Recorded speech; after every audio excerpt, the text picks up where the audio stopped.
crucial encounter between the Gros Islet Knights, who are currently in second place, and the Soufriere Titans, who are in third place. Both teams needing a victory here to claim their spot in that vital top four position. And now we will be going to Claudius Emmanuel out in the middle for the toss. Good afternoon and welcome to match number 25 in SPL 6. We are at the Francis Lastic ground in Gros Islet, and we've got with us our match referee, Mr. Renly Napoleon. Correction, our umpire, Renly Napoleon. The match referee, Bernie Joseph. Captain of the Soufriere Titans, Mr. Extas Emmanuel. And captain of the Save Gros Islet Knights, Kimani Melius. Kimani has the coin. Heads is the call. And tails it is. Kimani, you've won the toss. What are you going to do and why? We're going to have a bowl first. Look like a good weekend. I don't think it will change much throughout the day. So we just have to try to restrict them to a low total as possible. Okay, you are second in the points table. Still important that you continue to win. What's important is just following the processes. The result will take care of itself. If we do the processes right, we'll obviously come out victorious. Any changes to your 11 today? Yes, one change. The talismanic wicketkeeper batsman Noel Leo comes in for Jadal. Wow, talismanic. All the best, Kimani. Good. Extas, what would you have done had you won the toss? I'll have had a ball first. You'd have had a ball first. You are behind the Knights in third place. An important game for you. You are in the top four already, but you need to continue to win to remain there. We need to continue winning for sure, that's for sure. So like we said, just come to the game positive, clear mindset. We're relaxed, we're confident. So just trust our processes, get through the game nicely, and of course we will become victorious. Any changes to your 11 today? We do have, I think, a couple changes. We do have Caleb Charles coming in as well as Wayne Prosper. Coming out is Dwight Thomas and Darius Monroe. Okay, Access, all the best. Go good. So the news from the toss is that Kimani Melius from the Sale Gros Islet Knights has won the toss and he's going to bowl first. Let's look at the wicket for you. So this is the second use of this particular strip. It's in the middle of the square. Last night, unfortunately, we had about just 21 overs of action. So it is still relatively fresh, maybe a little bit of watering overnight. But in the dry conditions, it is hard. There are some cracks there. No grass as usual. The grass is rolled in. It's hard. It's a good batting surface. And we expect that, as we have seen here, some big scores of 200. It will be interesting to see what the Soufriere Titans can put to challenge this Gros Islet Knights with Soufriere batting first.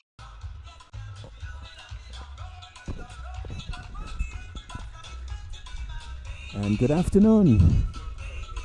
Welcome to the Francis Lastic ground, Gros Islet, St. Lucia, where the action is getting set to commence. And as we told you, with the toss, the Gros Islet Knights, they have won the toss. And they have decided to bowl first on the very bright, sunny, warm conditions. Claudius Emmanuel saying good afternoon to all viewers, all of those following the live streaming, the broadcast. With me is Dexter Solomon. And as the players get ready, Dexter, promises to be a very interesting game. This match number 25 of SPL 6 with two teams, one on second place, one on third, but both of them needing to win to get those 3 points to secure their place in the Final Four. Good afternoon to you. Yes, good afternoon, Claudius. And good afternoon to all our listeners and viewers who have tuned in to this critical encounter. Claudius, you said it right. Both teams need a victory to ensure that they remain in the top 4 in the point standing. That vital playoff spot. Gros Islet Knights, they are home team, and coming up against a formidable Soufriere Titans team. Indeed, it's going to be Tyrell Chico who is going to take it up from the northern end. He's going to bowl to Kevin Sinclair, the man with the red helmet. He's got red pads as well. Green pads and blue helmet is his opening partner. And it's going to be Chico, as I said, to come in. Solitary slip in Melius. And deep square leg and deep point.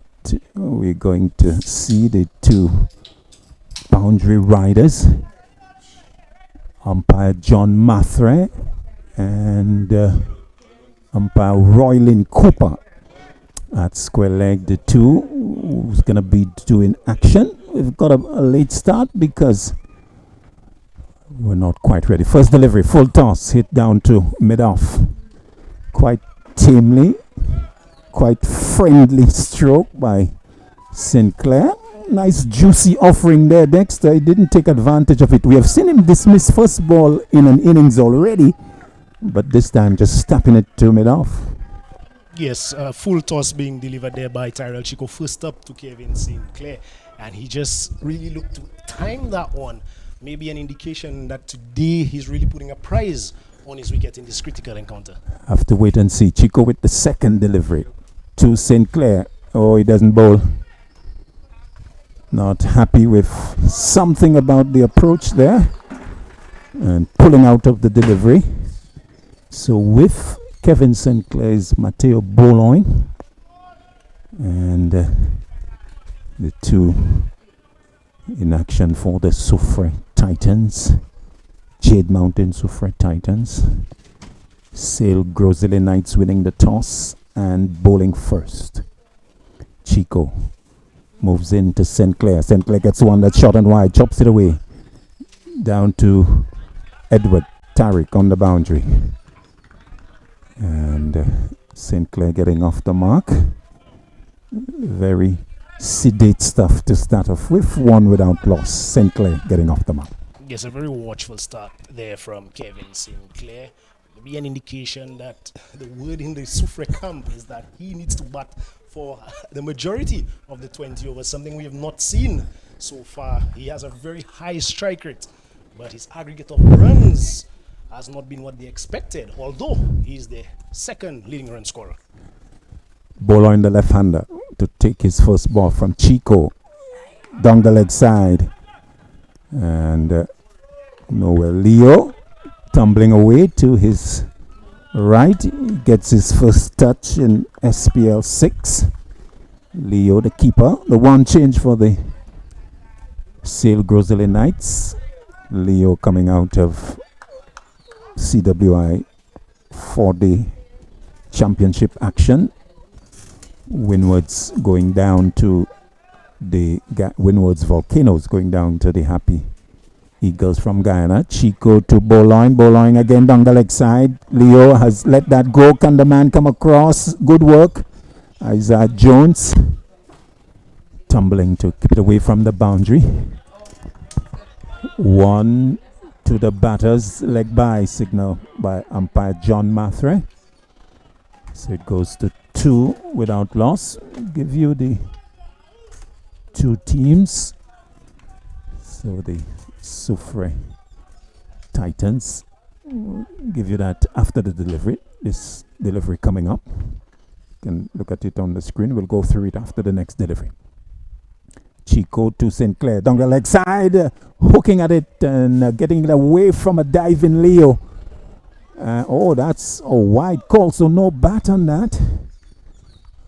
Down wayward down the leg side, and diving away there was Leo, missed it, and going into the boundary for 5 wides. The total goes to 11 without loss.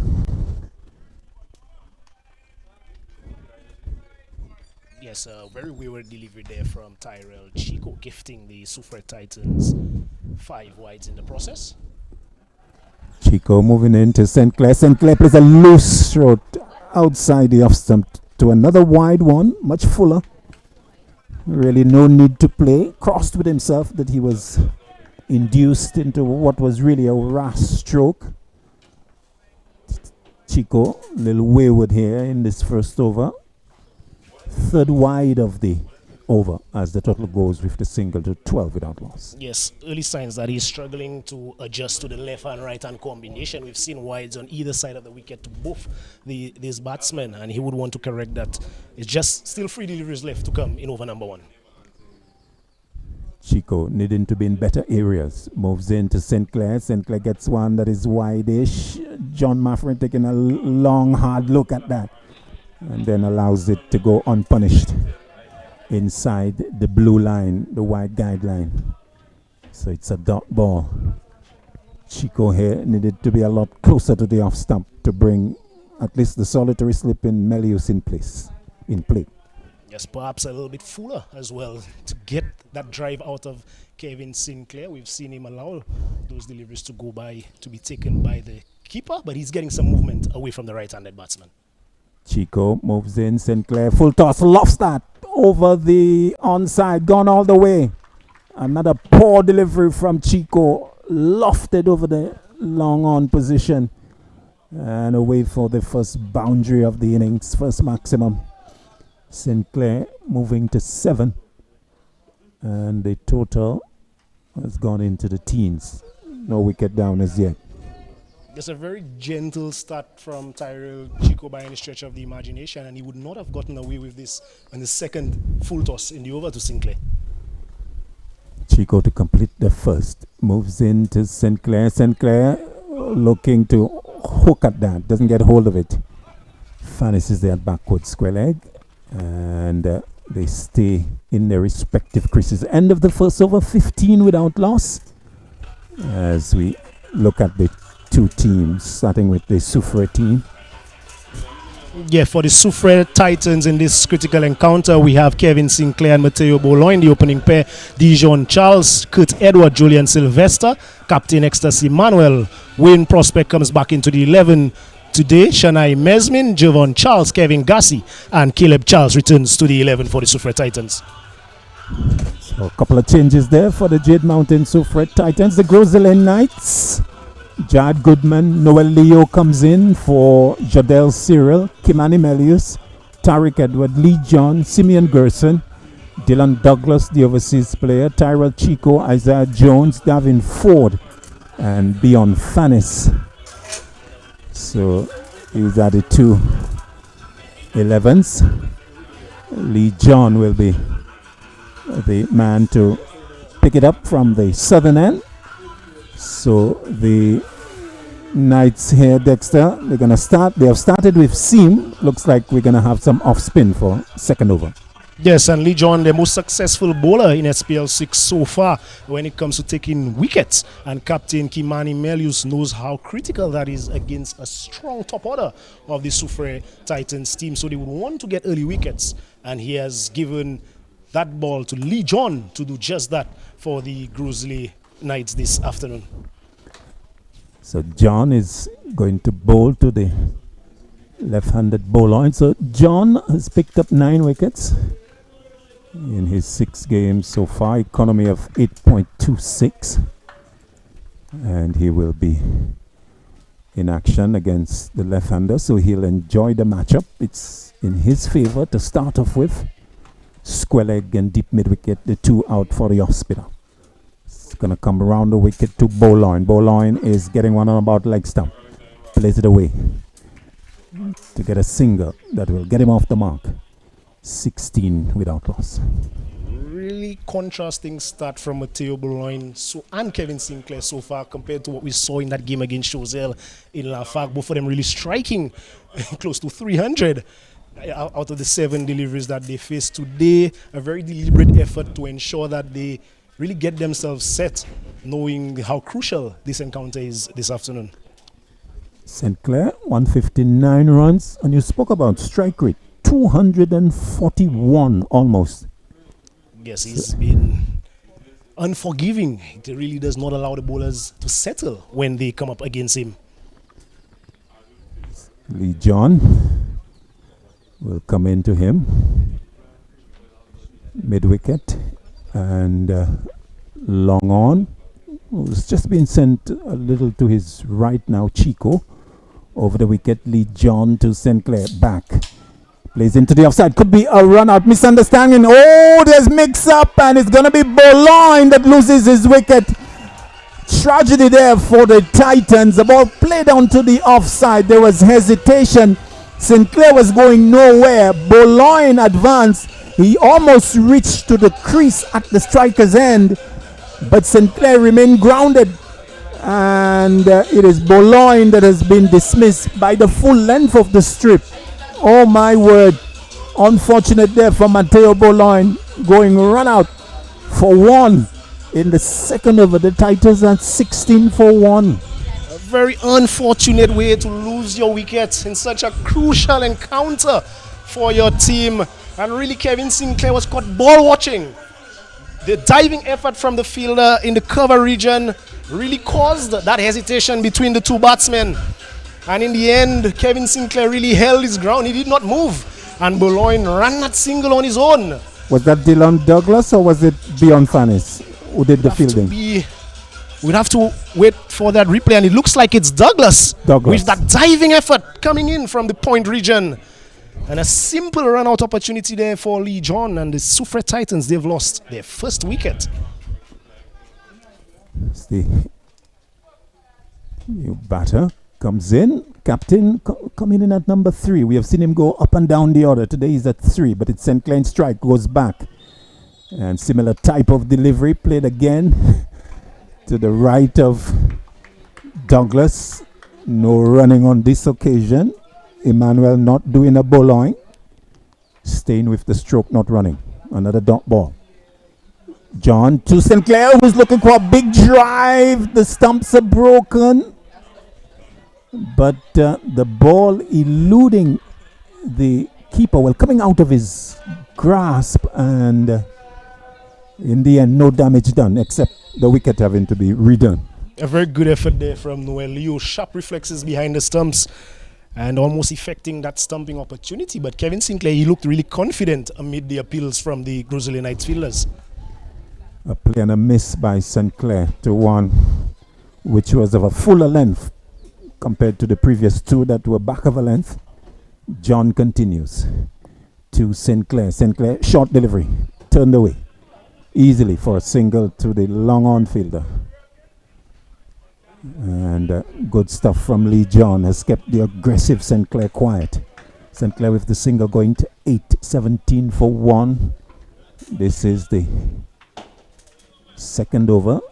So Emmanuel has sort of promoted himself to the number 3 position in this game. John to Emmanuel, goes back, chops it away, but finds Douglas for the third time in the over. Good one from Lee John. A wicket and just the 2 singles. Second over of the innings.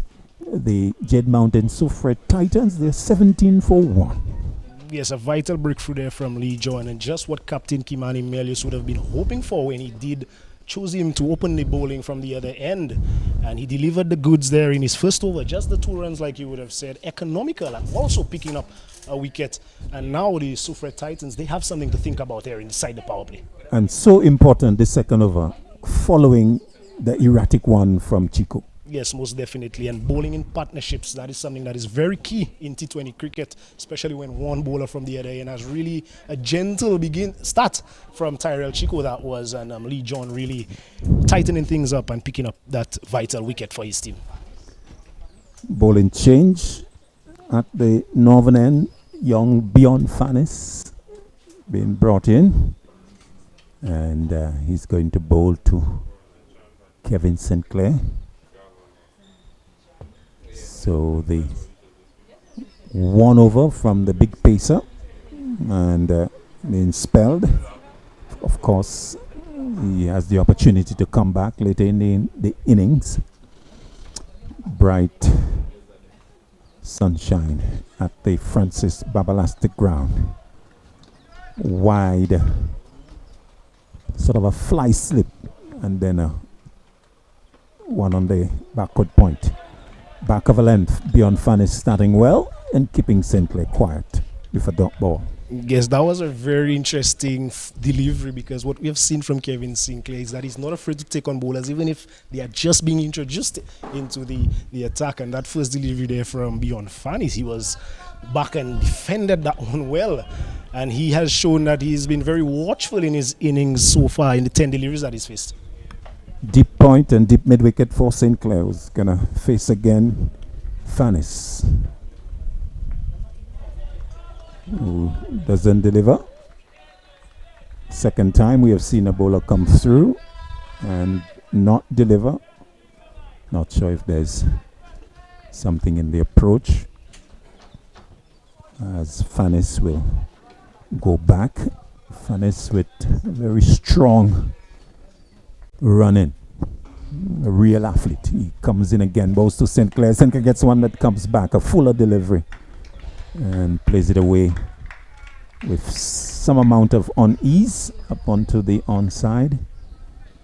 And he's able to get a single from the inner portion of the bat. He's 9th run, it's 18 for 1. Yes, and all eyes would now be on Kevin Sinclair and the manner in which he runs between the wickets. And on that occasion, we could have heard all from the commentary box a loud yes and a cry from both batsmen. So looking to do things better.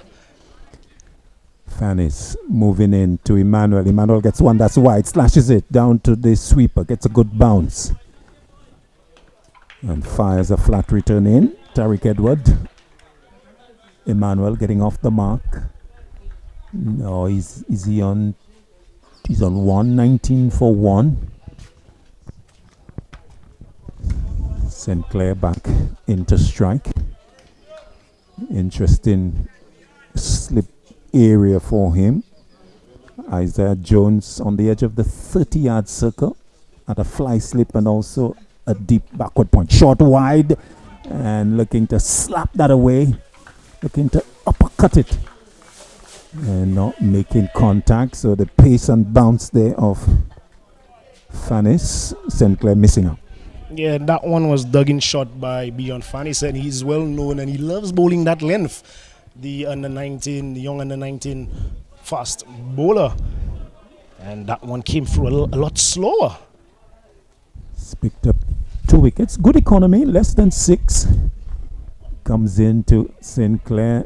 No, he's not happy with the approach. And I guess for Fanis, he needs to get it all set up nicely. He's got a long run from the edge, even beyond the 30-yard circle, and he runs in powerfully. So rhythm is a very important thing in his approach, and if he doesn't get it right, he tends to abort it. Quite rightly, he powers in again to Sinclair. Sinclair gets one that is wide, but not so wide that umpire Mafrink can say too wide and make the signal.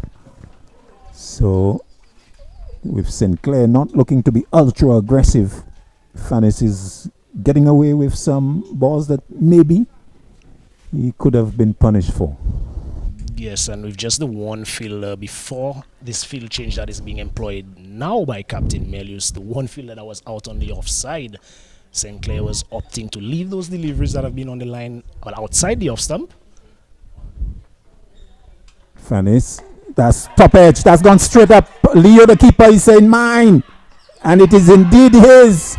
End of Sinclair, short delivery, and I think outfoxed by the field change, because prior to the delivery the man on the boundary had been sent on the offside and Fanis dropped it short, and Sinclair thought he had gotten an opportunity to hoik for a maximum on the onside, but he top edged it, and it was Noel Leo who settled under it and took a comfortable catch. End of Sinclair, caught Leo, bowled Fanis, and in the third over, end of it, it's 19 for 2, Soufriere Titans. A very disappointing return with the bat for Kevin Sinclair, being involved in a run out and then being able to strike at less than a run a ball.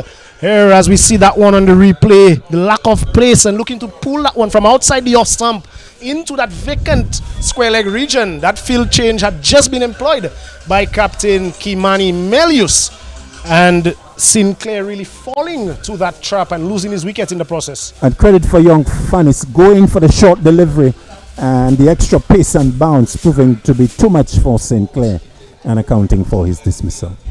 Yes, and you did say in that over that how economical Beyond Fanis had been, and Captain Kimani Melius has used him very strategically in SPL 6 so far. He's not bowled many overs, but every time that he's been called upon, he has been given a clear role and he's executed perfectly here. Indeed, in fact, in Swazel, we saw he was the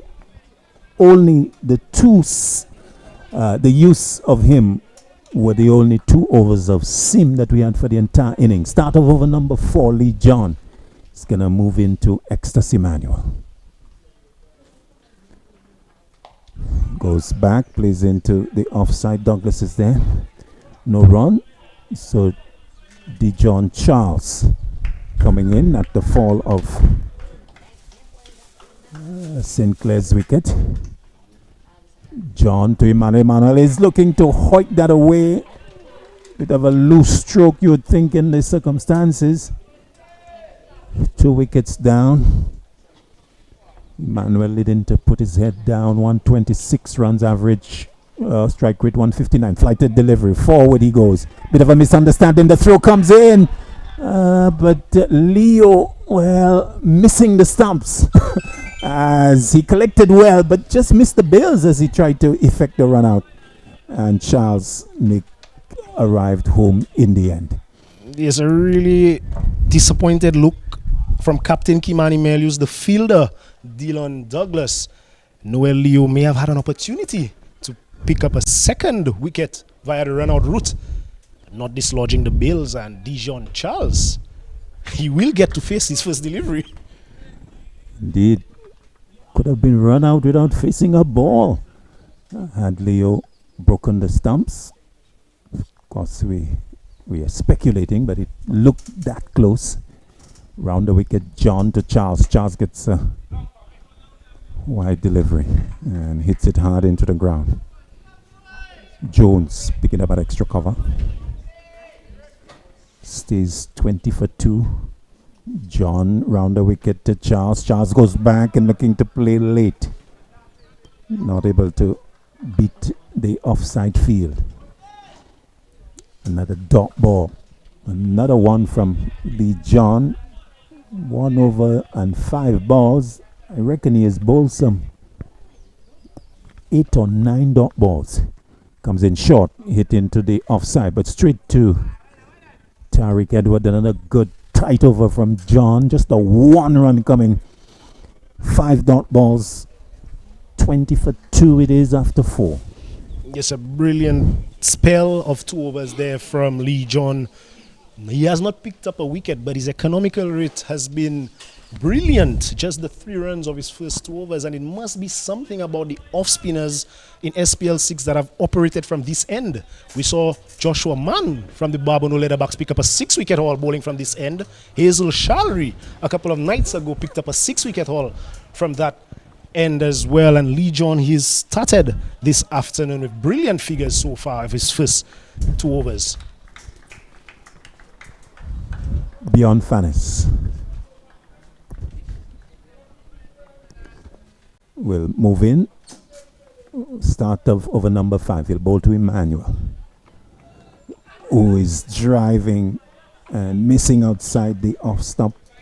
Full delivery, tempting the batsman into the drive, and Emmanuel missing. Chat between the two mid-pitch as the Titans look to build on what has not been a good start for them. It's one of the slowest power plays that we have had, perhaps in the entire SPL 6. Fanis to Emmanuel. Short cut away, but will find the fielder tumbling away. Tariq Edward at backward point. And 1 taken. Emmanuel going to 321 for 2 it is. We are in the 5th over.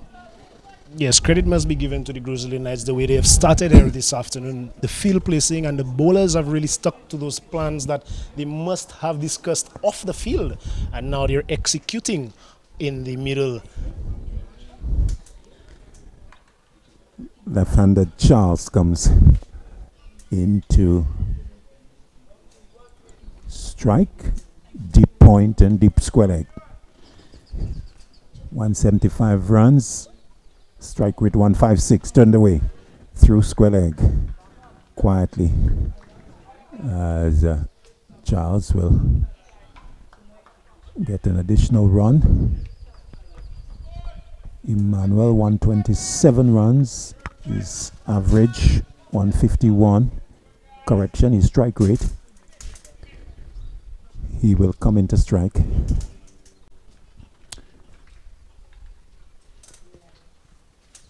Strengthened offside field for Emmanuel. 2 behind point in the circle, plus the slip. That's in the air and caught. A poor stroke from Excess Emmanuel, playing really a nondescript stroke. It was short to the back of a length and trying to maybe slap that somewhere, perhaps over the infield. Has found the man at extra cover, Jad Goodman. So the end of Excess Emmanuel. Caught Goodman. Ball beyond Fanis for 3 in the 5th over. The Titans are struggling. They're 22 for 3. Beyond Fanis is really made use of conditions here at the Francis Bauer Lastic grounds this afternoon. As we look at that one on the replay, Ecstasy Manuel really not in control of that shot. And that one just spooning a catch to Jad Goodman in the cover region, and he held on to it, more importantly, for the Gros Islet Knights. And another wicket goes down for the Soufriere Titans, and they are in a spot of border, losing 3 wickets inside of the power play. And history, statistically, that is not a good place to be. Not at all. So a poor start by the Titans as the muscular figure of Kurt Edward comes in at number 5. I don't think Kurt would have anticipated that he would have been in within the power play, given that he was slated to come in at 5. But this is exactly what the situation is. And he has a lot of work to do with D. John Charles and company.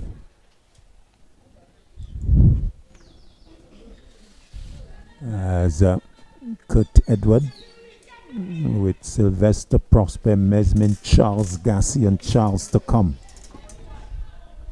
Gully posted. So we've got a slip, a gully. Fly slip on the edge of the 30-yard circle between them. Deep extra cover, deep mid-wicket. Fanis 2 for 4 in his second over. Will move into Edward. Edward is looking to force that. Doesn't get hold of it, but they'll get the single. As Jones having to tidy up. Charles calling Edward through for what is his first run. He's off the mark. 23 for 3. 1 delivery left in the 5th over. The Soufriere Titans, they need a partnership between the two out in the middle. Dijon Charles, the top run scorer in SPL 6 so far, and they would need him to battle as many overs as possible here this afternoon. And Kurt Edward coming in would really need to get a big score here for his team this afternoon. Fanis to Charles. Charles is turning it away to the deep square leg fielder. Edward coming off the boundary. Sending an awkward return to Leo. End of the 5th. 24 for 3 the Titans after they were inserted by the Sale Gros Islet Knights. In the previous encounter, as we just look at the over by over chart, the first over promising start from the Soufriere Titans, but what followed between Lee John and Beyond Fanis, they really pegged back the Soufriere Titans, not only controlling the scoring rate but also picking up 3 crucial wickets. Both openers and the captain, Ecstasy Manuel, they are gone and back in the hut inside the power play. And we did see the Soufriere Titans lose early wickets in the last encounter against the Craft Masters, but their scoring rate was not an issue in that game. But today they have an issue with both their scoring rate inside the power play and the fact that they've already lost 3 wickets. They're going at 4.80. Lee John to start the final over of the power play to Charles. Charles is looking to go big inside edge. Out towards forward square. Simeon Gerson from the mid-wicket boundary picking up. As Charles got 25 for 3. As the right-handed Kurt Edward will come into strike. Field changing over for the right-hander. 3 on the onside, 2 the boundary riders, long on and mid-wicket. John will stay over the wicket. Solitary slip, packed offside field. Comes into Edward. Edward gets one down the leg side. Leo clipping off the bails, but Edward's back foot was grounded. Wide call. 26 it is for 3. Reminding you that this is game number 25. Titans on 3rd place, Gros Islet Knights 2nd place. John to Edward, back, finds the gap on the offside and will go into the boundary for 4. So maybe the first bad delivery from Lee John and put away by Edward, short and wide, and smashing it to the right of the fielder on the edge of the circle at extra cover. His first boundary as he pushes the total to 30 for 3.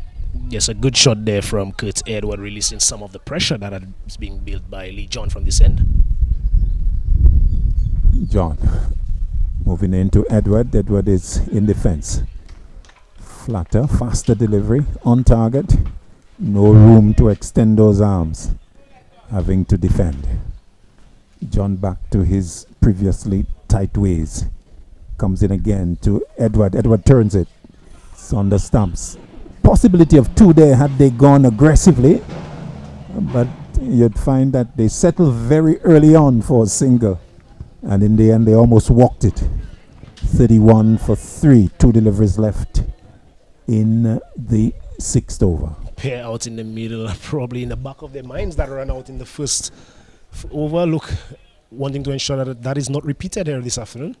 John round the wicket to Charles, who backs away and smashes it into the offside. Can Chico get across? The football doesn't work.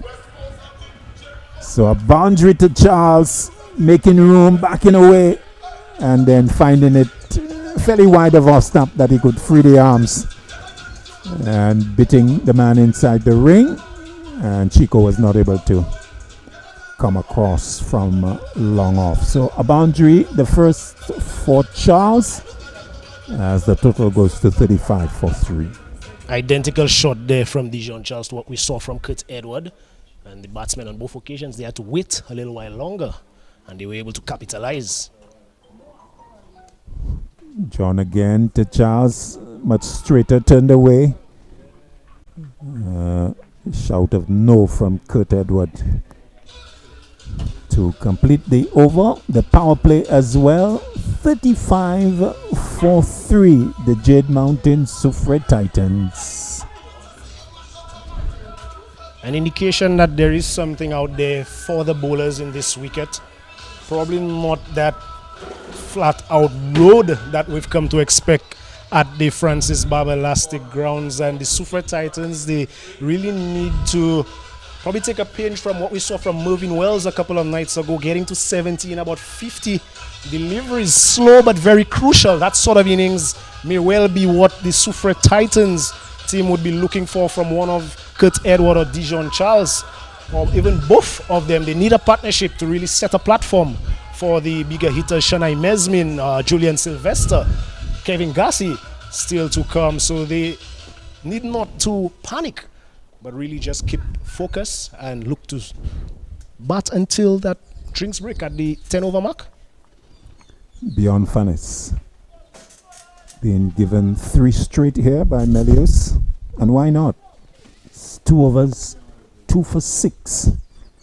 So Captain Melius loving the work of young Fanis, who continues to Edward. Edward goes back, can't score as Fanis is back of a length and giving Nothing away on this delivery.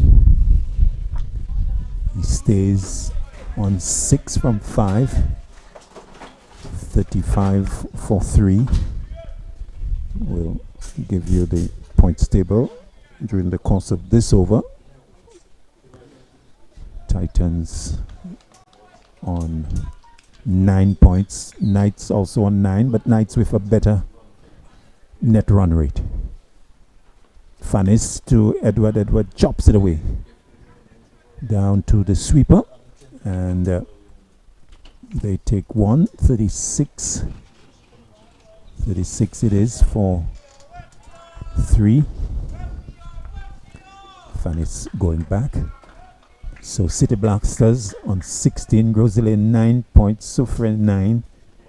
But Gros Islet, Soufriere of course has 1 game more. They have played 6. We're talking about before this one. So Gros Islet second place. Gros Islet Knights, the Titans on 9, but they have played an additional game and they've got an inferior run rate, net run rate. Fanis to Charles, who backs away and swings and misses. Through the kitchen sink at that. Had the length and just missed out. Yes, and Bijan Fanis looking like that angle across the left-handed Dijon Charles, and that one just kept moving away from him, and he did give himself room, so he ended up further away from that ball than he anticipated, looking to access the straight down the ground or even over the offside. Deep point and deep third, the 2 on the boundary, creating some interest in that stroke. Of course, we are out of the power play, so there are more.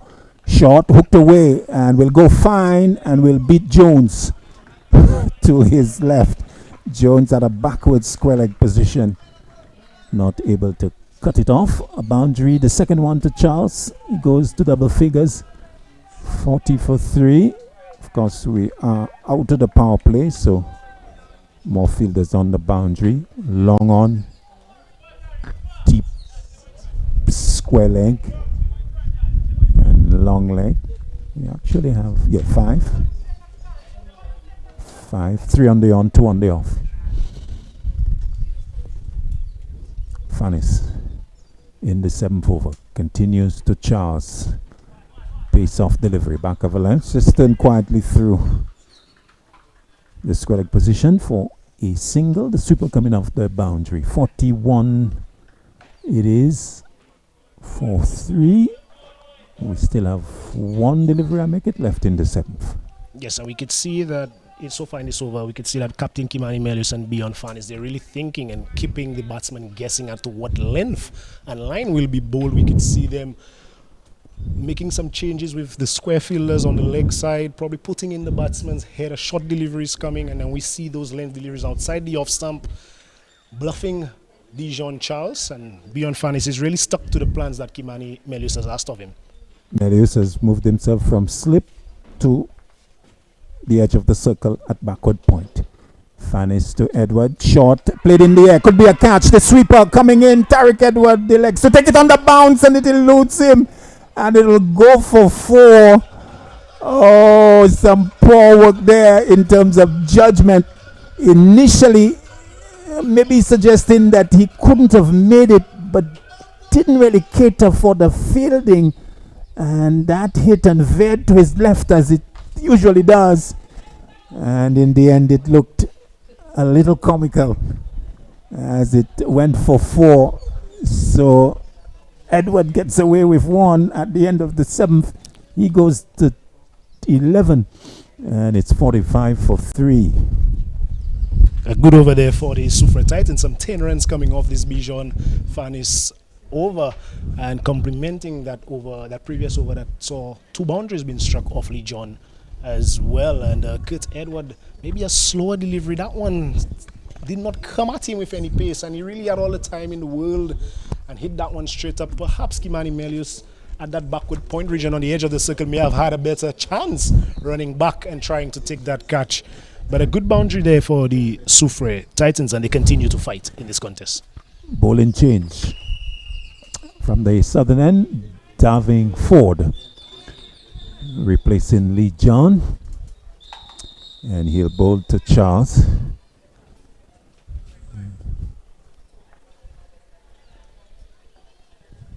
Ford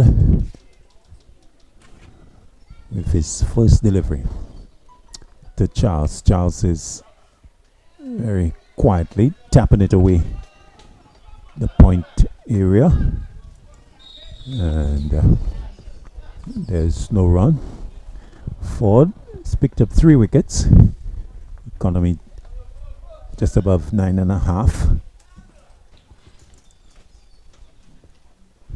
Move into Charles. Charles steps across the stumps and plays it up to mid-off. A couple of excited patrons in the crowd thinking it was a catch, but it was only a crowd catch. Yes, classic spectators catch, like we say. But Darwin Ford, he does have a lot of supporters in the crowd. He'll come in again to the tall figure of Charles. Short, hooked away through square leg, will go into the boundary because Gusson is all the way at mid-wicket and put away there by Charles. So not a good start from Ford considering the boundary early up, and the total inching towards the 50 mark. Yes, a good shot there from Dijon Charles, really rolling the wrist on that one to keep it down. Lack of pace. We have really not seen those deliveries rare at the batsman of that length. It was just badly lined. He should be looking to bowl more on about that off stump to Dijon Charles, as he did earlier in the over. And we would have to wait and see if he could correct that line of attack. Coming again with Leo standing up. Charles backs away, and then Davenport pulls away from delivering. Yes, perhaps not getting his run up right. As Jade Mountain Soufriere Titans just one away from that 50 mark. Coming again. Ford to Charles. Charles slashes it away down to the sweeper, who comes across and fires the return low into Leo. As Charles gets one, he goes to 17. 50 coming up, 50 for 3. In fact, we saw Ford pulling out of the delivery. I think he pulled out because Charles had backed away, so it wasn't a case of him losing his run, perhaps saying, well, you're backing away, I'm not going to bowl. Cat and mouse. Let's see how that develops for the upcoming deliveries. Edward in strike, the right-hander. 50 coming in the 8th over. The Titans going at just under 7. Pace off, hit in the air, diving attempt, but will go into the boundary behind him. Jones had extra cover, was horizontal in that catching attempt. I don't think he got any hand to it. Away to the boundary for 4 as Edward goes to 15, 54 for 3. Powerful stroke there from Kurt Edward, really not committing himself early on that front foot and being able to generate all that power through the lane of that delivery and punishing that one all the way to the boundary.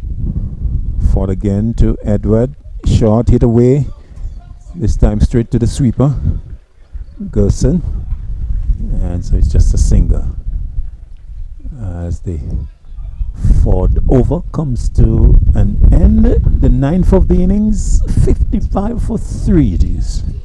Yes, and the Jade Mountain Soufriere Titans will be hoping that that's a sign of good things to come. The 2 boundaries we've seen from both Dijon Charles and Kurt Edward, one of the spinner, now of the pace bowler. So a clear indication that both of these batsmen are getting an understanding of the pace of the wicket a lot better, as we see that they've been able, from outside of the power play, since the power play has concluded, they've been able to score consistently in the last 3 overs, and the Jade Mountain Soufriere Titans would be hoping that as is a sign of things to come. The Gros Islet Knights, however, would be hoping that they can take it back 4 overs where they really had a tight grip on the scoring rate and picking up those 3 big wickets. Vital partnership building out there for the Jade Mountain Soufriere Titans. 33 of 20 so far. Kurt Edward 16 of 9 his contribution, and Dijon Charles 16 of 11. More spin being used by the Knights. So Melius mix in the seam and the spin offerings. Dylan Douglas starts the 10th over and bowls wide of off stump. 2 wides is umpire John Mathre, and 1 more is added to the total. 56 for 3 as Douglas straightish approach to Edward. Edward gets one that's full. It's homing in to the stumps, clipped away to deep mid wicket for another single. Edward getting his 17th run, joining Charles on that total. 57 for 3. The left-handed Charles will come in to strike.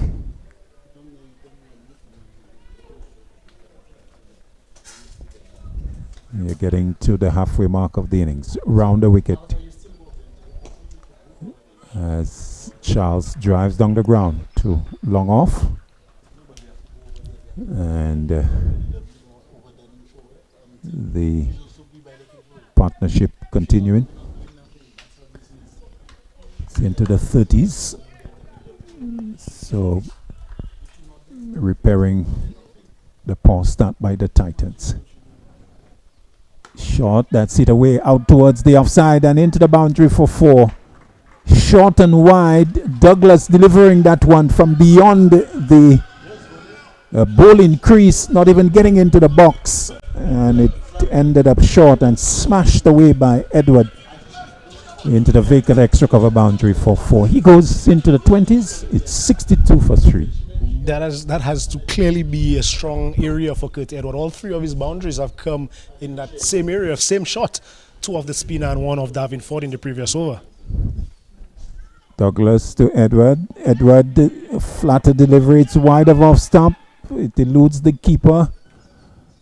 And they take 1 by signal by umpire Mathre.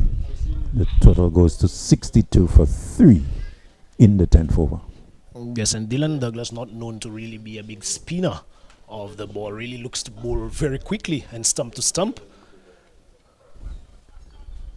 Douglas round the wicket to Charles. Charles full toss and swings that away and goes into the boundary. Does for 4.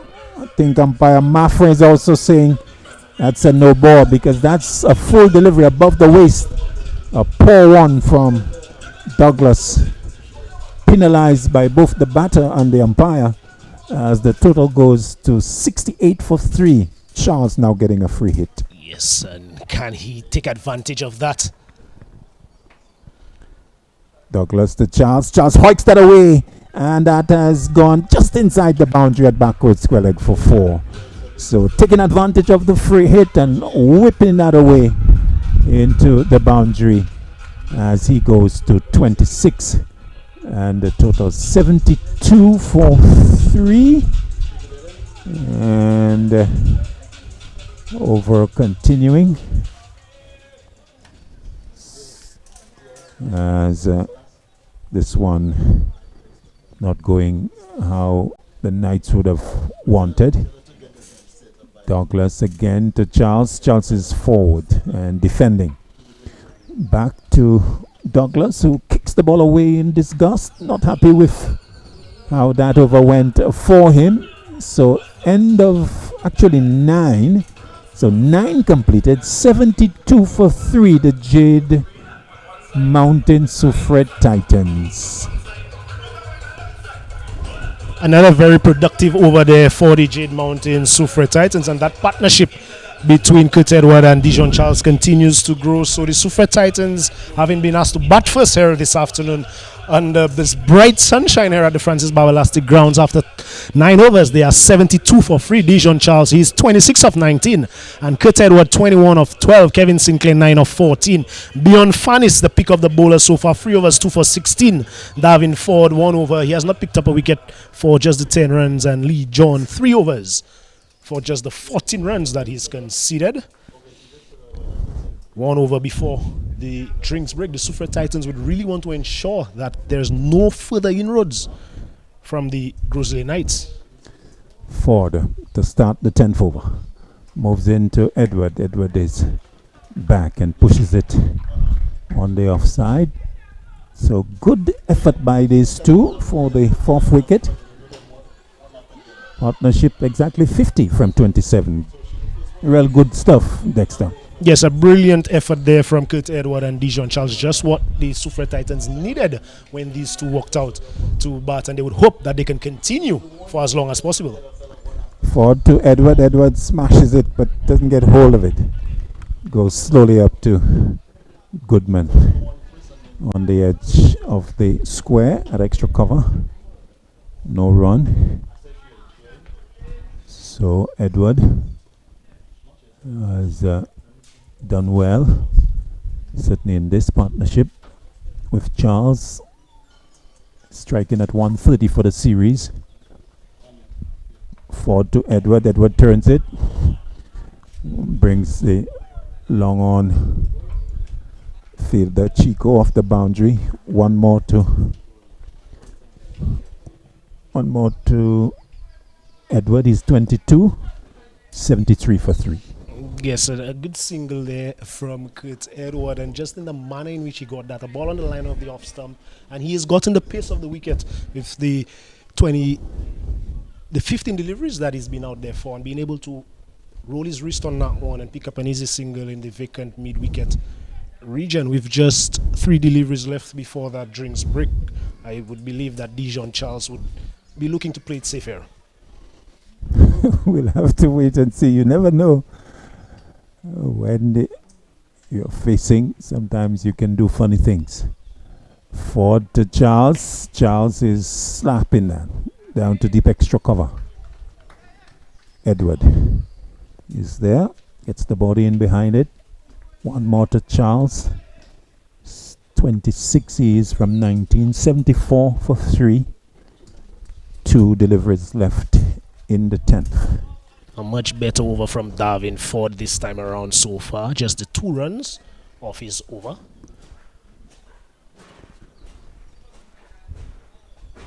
Ford would want to keep things quiet. Comes into Edward. Edward chops it away, finds the gap. Will get to the boundary. Short and cut away by Kurt Edward to the left of the backward point fielder. And away to the boundary for 4. He goes to 26 and it's 78 for 3. And Kurt Edward has played quite well indeed, has put away the bad balls whenever he has had the opportunity. Yes, most definitely. He's been patient and waited for those bad deliveries, and when served up, he's been able to capitalize and execute his strokes perfectly so far. This has been good innings. His 5th boundary, short, pulled away, and will get to the mid-wicket fielder who gets the body in behind it. Good work by Isaiah Jones, keeping them down to 1 as the over is completed. So 10 completed. We have come to the halfway mark. 79 for 3 with Charles 27. In fact, both batters on 27. The Jade Mountain Soufriere Titans, they were inserted. They are 79 for 3, scoring at 7.9. As the players get a drinks break, we go to an interview with Chloe.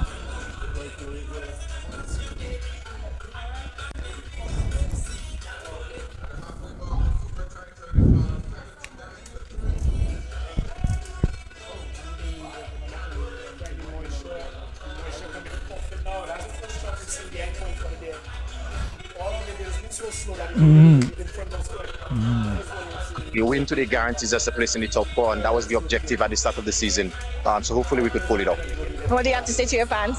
Well, just keep believing in us. Again, if we do win today, we make it to the playoffs, and I have belief if we get to the playoffs that we could actually win the championship. Okay, thank you very much. Back to you guys in the commentary box. So can we go on exclusive? Can we go on exclusive? We go.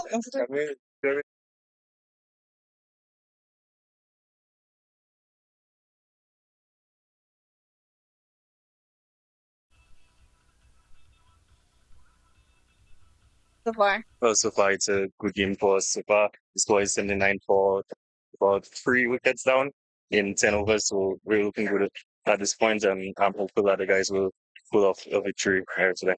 Just tell me how important it is for you guys to actually win this one against Soufriere.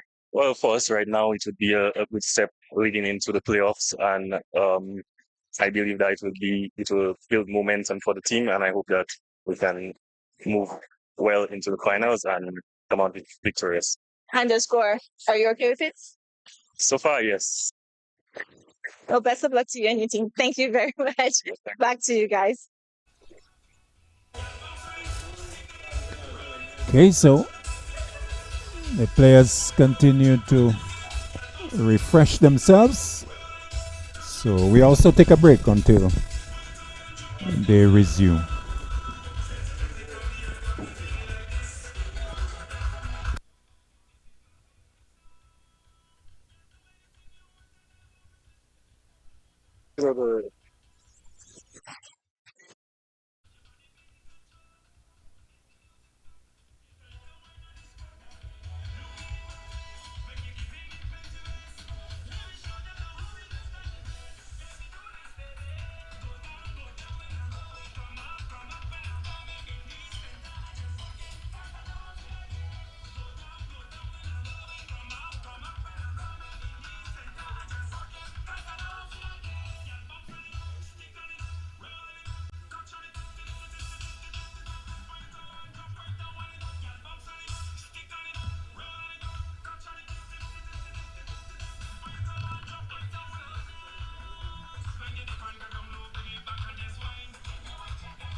You're ready for the resumption?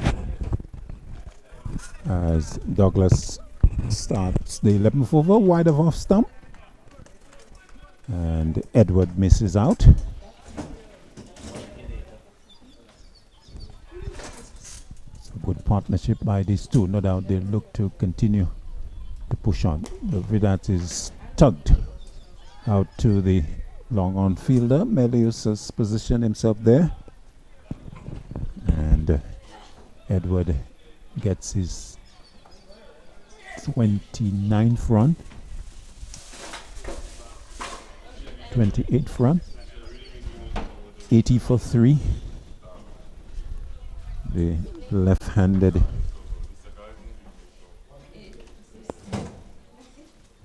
Charles is into strike, hits it away, and beating the diving Goodman.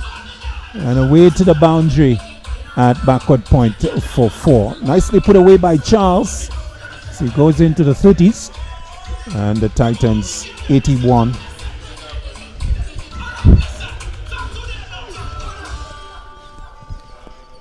Yes, a good shot there from Dijon. Charles really resuming for the Jade Mountain Soufriere Titans just the way that they would have wanted. And the second boundary we've seen through that backward point region, one from Kurt Edward, and now Dijon Charles following suit. Really a slow-mo roll from Chad Goodman, in that position. Douglas to Charles. Charles hits it hard into the ground.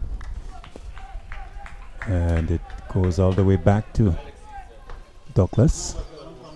84 for 3. Round the wicket, Douglas to Charles. Charles drives straight to Goodman, who had been moved from point to extra cover. Stays 84 for 3. Douglas again to Charles. Charles drives. John is beaten, and it will go again to the boundary. So just nice hands there by Dijon Charles, guiding that, almost caressing that away to the right of Lee John on the edge of the circle at backward point. Another boundary, the second of the over for him. He goes to 45, and at the 11th, end of the 11th, Titans, they're 88 for 3.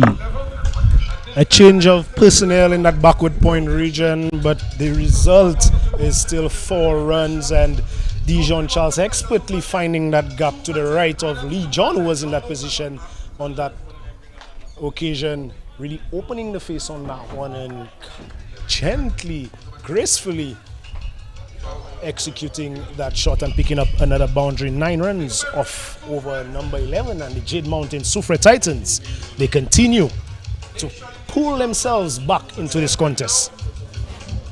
Gavin Ford to start his over, the 12th of the innings.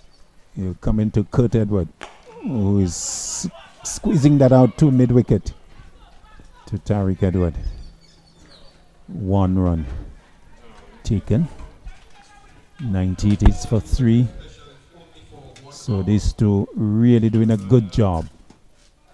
Partnership now 67 from 39 and doing excellent work, these two. Ford will bowl to Charles, who's got nice poise and composure about his batting. Doesn't ever seem to be ruffled. That's gone big now, gone high. It has enough to clear the boundary over mid-wicket, and showing that he can hit a long ball as well in the slot. And the long livers of Dijon Charles lofting for the way, all the way for 6, his first maximum. Takes him to 41, and the total 95 now for 3. And just at the halfway stage, I was thinking to myself, what might have been the conversation among Coach Dalton Polius and the 2 batsmen out in the middle. Obviously, the 2 that were out in the middle, they would have gone back and really relayed information to the dressing room as to how they believe the wicket is playing and what a good score will be here this afternoon. That is left, we would have to wait and see what a good score would actually be. But a clear intent now from Kurt Edward and Dijon Charles to really be a little bit more attacking. Yes, and you mentioned it a bit earlier. The wicket would have, after over an hour's play, would have dried out and now becoming a lot easier for batting. Yes, most definitely. We've seen boundaries hit behind points, something we had not seen in the first 9 overs. So a clear indication that the moisture that was available early on may be being dried out of the surface. And good signs, the Jade Mountain Soufriere Titans, they still have all of some 9 overs still left in their first innings to really get themselves up to what they would be a winning first inning score. They have pushed their scoring rate to just under 8.5.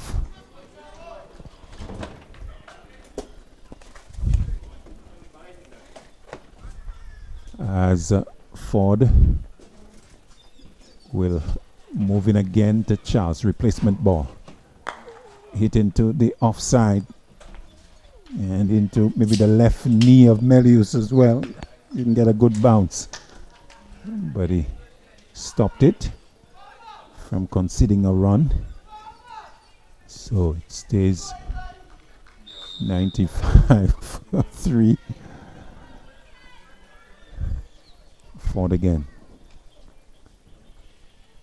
We'll move into Charles. Charles gets one that's wide of off stump, gets the wide call. As Leo standing up, didn't think that was wide, but for the person that mattered, it was Roylin Cooper spreading the arms. One more to the total. 96 for 3. Ford to Charles. Charles gone big again. 6 over wide long on. Lee John is going to be a spectator watching that fly over his head. Although Charles didn't quite get hold of it, but he's a tall man, and when he hit that, it stayed hit. second maximum of the over, bringing up the 100 for the Titans. 102 for 3 they are. And this has been quite a recovery by the Jade Mountain Soufriere Titans. Yes, most definitely, and we're now seeing a lot more attacking strokes from Dijon Charles and Kit Edward. That same length that Darvin Ford is operating at or being hit for 6 off was what he had bowled previously. But the batsmen were a lot more defensive in their approach, and Dijon Charles is raced up to 47 of just the 27 deliveries, 7 fours, and those 2 sixes that we've just seen in that over, striking at 174. So really adding that impetus that the Soufriere Titans would need to get themselves to what they would hope will be a winning first inning score here this afternoon. Good acceleration over the past maybe 7-8 overs or so. Interesting to see what type of total they will end up with. Ford under pressure continues. Balls to Charles. Charles gets one that is wide of off stump. Leo, well, doesn't take it. And now wide call by umpire Cooper. So with the single, it will amount to 2 to the total. 104 now for 3. And this partnership, no doubt, a concerning one for the Sale Gros Islet Knights. Yes, most definitely. And the stroke play of Dijon Charles. For Darvin Ford, he's continued to bowl pace on. He's just changed his line wider and wider to the left-hander. Let's see how he operates for the right-handed Edward. Ford to Edward, chopped away, but finds the fielder at backward point. To his left, Douglas picking up nicely and keeping Edward on 29. He has faced 21 deliveries, 104 for 3, 1 delivery left in the 12th. Charles at the non-strikers end, 47 from 27. Hit away into the offside. Goodman gets the body in behind it. And so Edward can't score at the end of the over, the 12th of the innings. And the Titans pushing along nicely. And you would see there has been an acceleration since the power play. Yes, another very good over from the Soufriere Titans. The second over that has gone above the 15-run mark in the last 4 overs we've seen. So clear signs from the Soufriere Titans that they are now prepared to press on the accelerator in the remaining 8 overs and try to get their team up to a very commanding first innings total. And to remind our viewers that the Gros Islet Knights, they won the toss and elected to bowl first, and they had a early control over the scoring rate and picking up 3 wickets inside the power play. As we look at the bowling for the Knights, as they bring on the off spin of Tariq Edwards. So 1 from Chico. Lee John has had 3, so has Fannis and Ford. Douglas has had 2. So options there for Kimani Melius as he brings on the off spin of Edward, who balls outside the off stump. And Charles missing out. So as the Knights tend to do, bringing on the off spin of Edward late in the innings. So quite in contrast to Lee John, who tends to open the bowling with the new ball. But Edward, coming later in the innings, comes in to Charles. Charles drives. That's airborne. That's going to go over the boundary. 6 over extra cover. Which brings up the 50 for Dijon Charles. Gone to 53. And his third maximum, 53 from 29. And really enjoying this knock as the total goes to 110 for 3. Another replacement ball having to come out. Yes, and Dijon Charles, one of the fan favorites from the Soufriere Titans. There has been a quiet confidence in this man. The overseas play, and he's continued to churn out the runs for them. The leading run scorer in SPL 6 so far. And just when they needed an innings from him, the last 2 games, he did not come off. But today, when it really matters in a game they really do have to win, to maintain the position in the top 4. He has come out with a vital half century and an excellent partnership with Kurt Edward, who is on strike, who is at the other end. And the rebuilding has been done quite magnificently by these two, some 7 4s and 3 6s, striking at 182. And the Soufriere Titans will be hoping that Dijon Charles can continue that onslaught for the remaining overs. Edward continuing round the wicket to Charles, who plays and misses. Leo whipping off the bails, but Charles is grounded. So there's no run. 110 for 3. Tariq Edward again to Dijon Charles. Charles is looking to go big, miscues. Goes along the ground to long on. Douglas is there. And Charles will pick up his 54th run as the total goes to 111 for 3. Dijon Charles, he continues to show his versatility as a batsman. We have not seen him only try to drag balls over the leg side. He's just as good through the offside as we saw that last 6 over the offside field with the wind of Tariq Edward. Edward to Edward. That's it down the ground. Could be a catch too long on. And taken, nestling nicely into the midriff of Tyrell Chico. So a miscue from Kurt Edward. Looking to go against his namesake, but miscuing. And going down to Chico, who judged it well. So finally success for the Sale Gros Islet Knights, as we see the back of Kurt Edward.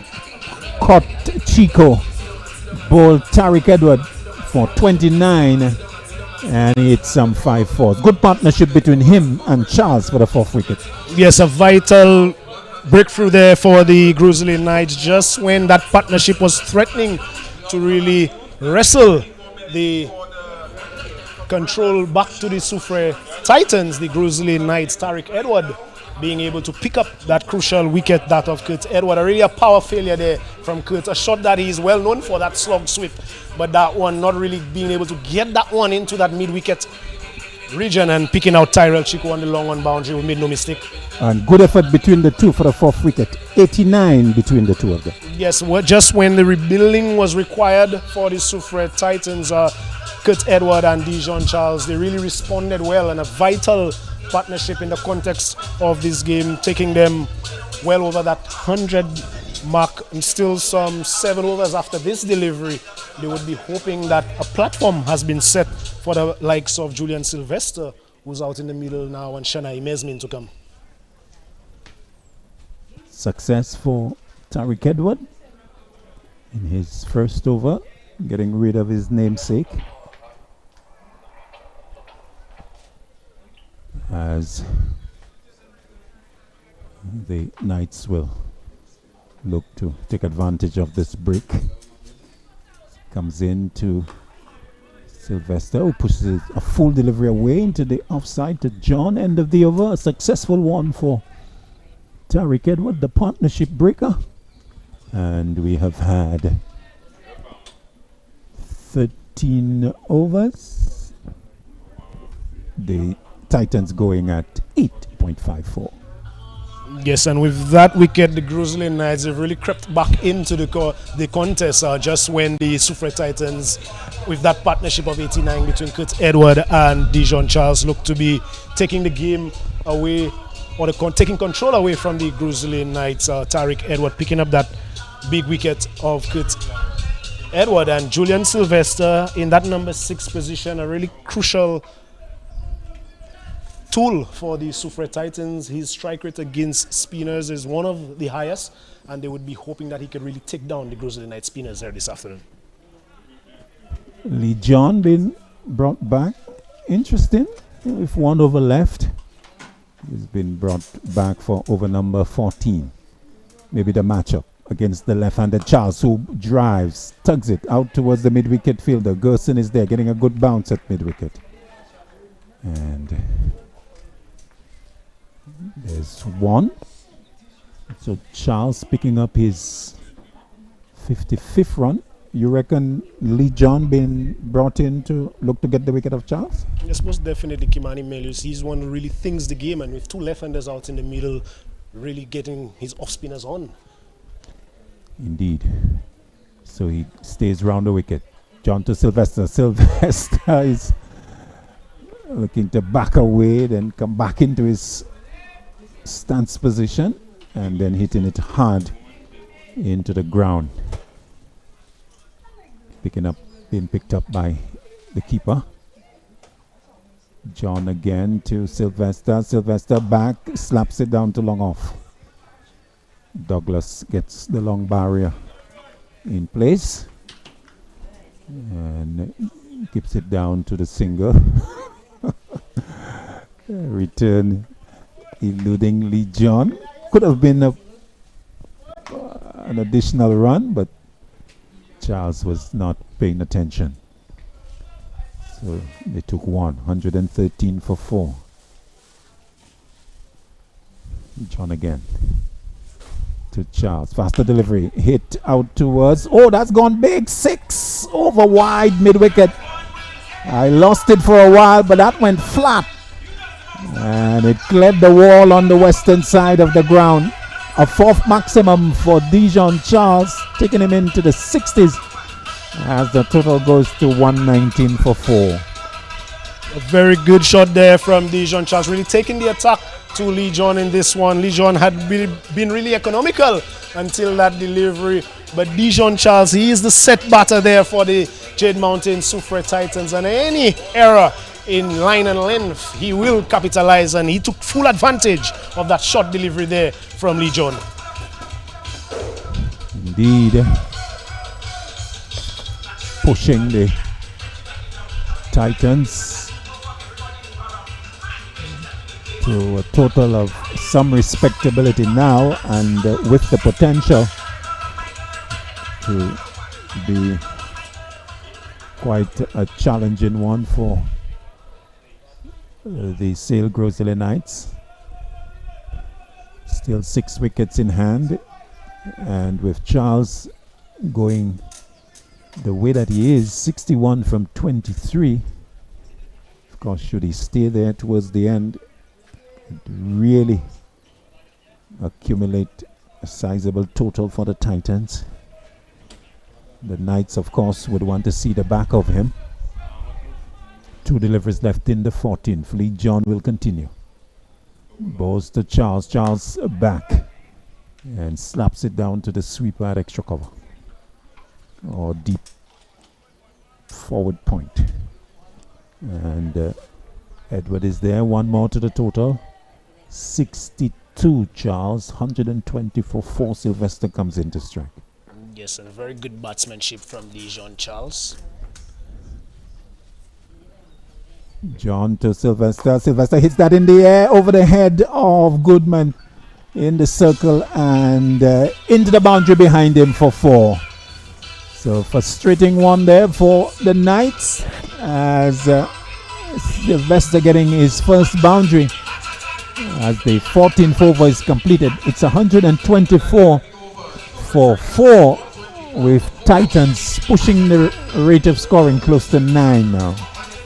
Just as I would have commended Dijon Charles for good batsmanship, getting that single after he had struck Lee John for an almighty 6. Good batsmanship being shown by Julian Sylvester as well, not dragging that one into the leg side, really just opting to hit over Jad Goodman, who was the only fielder inside the circle on the offside. And once that ball eluded him, it was on its way into the boundary. So some 13 runs being picked up in that over. Lee John's final over by the Jade Mountain Soufriere Titans. So Lee John completes his quarter 4 overs, no maidens, not for 27. Has got delivery that is pitched up and Charles looking to hoik it away. And not making contact. So Chico has bowled just the 1 over. This is Tariq Edwards' second. Comes in, bowls to Charles. Charles hits that down the ground, partially stopped by the bowler. Long off completing the fielding as Charles gets his 63rd run. I reckon if Tariq Edward had not gotten a hand on that one, that may have well been a boundary. That deflection, taking it straight to the fielder at long off. But that was straight as an arrow from Dijon Charles. 125 for 4. Leo, not for the first time, having a chat with the bowler midway through the over. Maybe he has seen something that he's sharing with Edward, who comes in to Sylvester. Sylvester hits that long. Could be a catch to Chico at long off. Taken. Another one to Chico. Almost carbon copy of the previous one that dismissed Kurt Edward. It's Julian Sylvester that has hold out to the long off fielder. Tyrell Chico, as safe as houses, pouching that comfortably. End of Julian Sylvester. Caught Chico. Bowled Tariq Edward.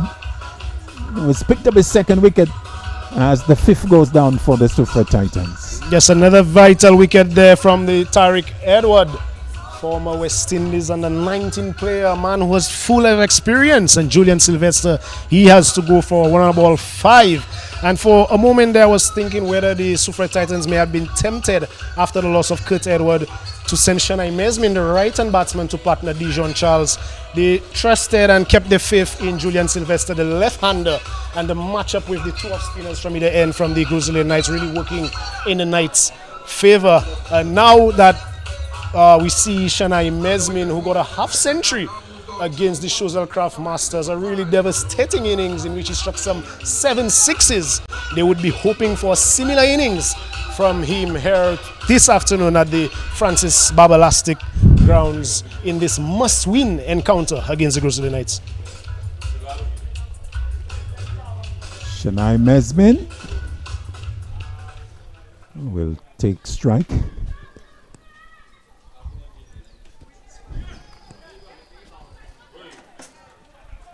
And he's going to face up to,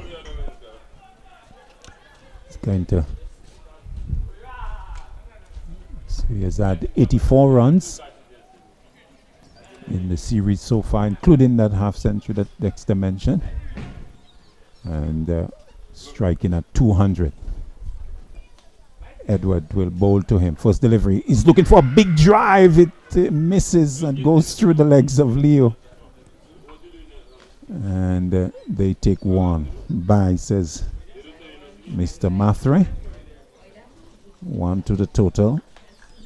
And Mesmin there, a huge drive at that. Not making contact. 126 for 5. Edward round the wicket to Charles. Charles is getting a full one. Almost Yorker length. Clipping it quietly down to long on. Douglas is there. 64th run for Charles, 127 for 5. Yes, and Shanai Mesmin got 68. It was against the Craftmasters. 7 sixes in that vital innings in a losing effort. But Edward to Mesmin. Mesmin back, pulling away. Didn't get hold of it. We'll get a single to the onside. 1 more to the total as Mesmin gets off the mark. 128 for 5. 15 completed. Jade Mountain Soufriere Titans, they are not in a comfortable position, I would say. 128 for 5. They had a big rebuilding job to do, and that was well done by Kurt Edward and Dijon Charles. And ever since over number 6, we had seen a lot more consistency in their run scoring, but it's been a tug of war between the two teams. Just when the Soufriere Titans look to be building significant partnerships or looking to arrest control of the game, the Gros Islet Knights, they've been able to fight back with wickets. And with half the side back in the hut, the Soufriere Titans would be hoping that Shanai Mesmin and Dijon Charles can continue the good work that he has done out in the middle, the left-handed overseas player. And Shanai Mesmin, they would be hoping that he could get into the act quickly. Tyrell Chico being brought back for the 16th over. He had 1 over that went for 14. So Melius calling back the pacer. So 5 left, presumably Chico will finish from this end. Edward has 2 more. So perhaps these 2, but of course it depends on how they go for the next few overs. There are still bowling options in Gerson and Isaiah Jones, but it's Chico to Mesmin. Pace off. A bit of misunderstanding. Can Chico recover? No, he can't. Doesn't pick up. And in a bit of strife there, remains on the ground. Looking to pick that up there, Tyrell Chico. And is holding his lower back. And if we can get that on the replay again, it would be good. It was pushed up on the onside. And the batsman hesitated. Chico had to pick it up in the mid-wicket region and wasn't able to do so, and seemed to have sustained a bit of an injury in the lower back. But he seems to be okay. The physio coming out, but Chico is standing up with laughter among his teammates, so I think he's going to be okay. Yes, awkward landing there from Tyrell Chico, looking to pick up that one and really try to effect a run out on the spin and landing on his upper buttock area, and probably just some aftershocks after that impact with the ground. It's been a hot day. The ground is rock hard, and he would have felt that one. You could still see him really massaging the area. And for the Gros Islet Knights, they would be hoping that that does not affect his running whilst he's coming in to bowl, and because Dijon Charles, who's on strike, will be sure to capitalize on anything loose that he delivers here in this over. Indeed. So Chico seems to have recovered, but we'll test the extent of his wellness when he delivers. He'll go in with the full run at Charles. He's operating round the wicket to the left-hander. Chico moves into Charles. That's full delivery. Squeezed out towards backward point. 2 fielders converging. Jones doing the fielding, sliding away ahead of Ford, who's coming from deep third. 1 to Charles. Goes to 65. 130 for 5. Mesmin coming into strike. Really, the last 5 overs, really when the batsmen will be looking to go all-out attack because they're batting first here. Chico moves into Mesmin. Short. Mesmin hooks that. That's gone. That will fall safely. The long-on fielder not really coming quickly off the blocks. Picking it up as it fell inside the circle. 1 to Mesmin. Lucky that didn't go down too long on. So he gets a run. Shanai Mesmin is third. 130, 131. 130 for 5. Chico to Charles. Charles slaps that down the ground. Beats the diving fielder inside the circle. Was come out. Looked like the substitute at mid-on. Ashton Alexander not able to cut it off. A powerfully struck drive from Charles gets him another boundary, takes him to 69, and the total 68. Correction. Yeah, 135 for 5. So I don't think that is the best field. Dijon Charles is really strong down the ground. I would have had the long on fielder back as well. They've opted for just the one fielder out on the leg side and a ring of fielders on the boundary on the offside, and we see that change being made now. The fielder at deep mid-wicket is brought into the circle, and Ashton Alexander it is being positioned on the long on region. Chico continues round the wicket to Charles. Charles hits that, tugging that out to mid-wicket. A long run for Alexander. Can he come across? He doesn't. Missing the two-handed scoop. Maybe a bit of football there might have been useful, but it was touch and go. Just not able to gather it in. Successive boundaries to Charles, taking him into the 70s. Is 73, 139 for 5.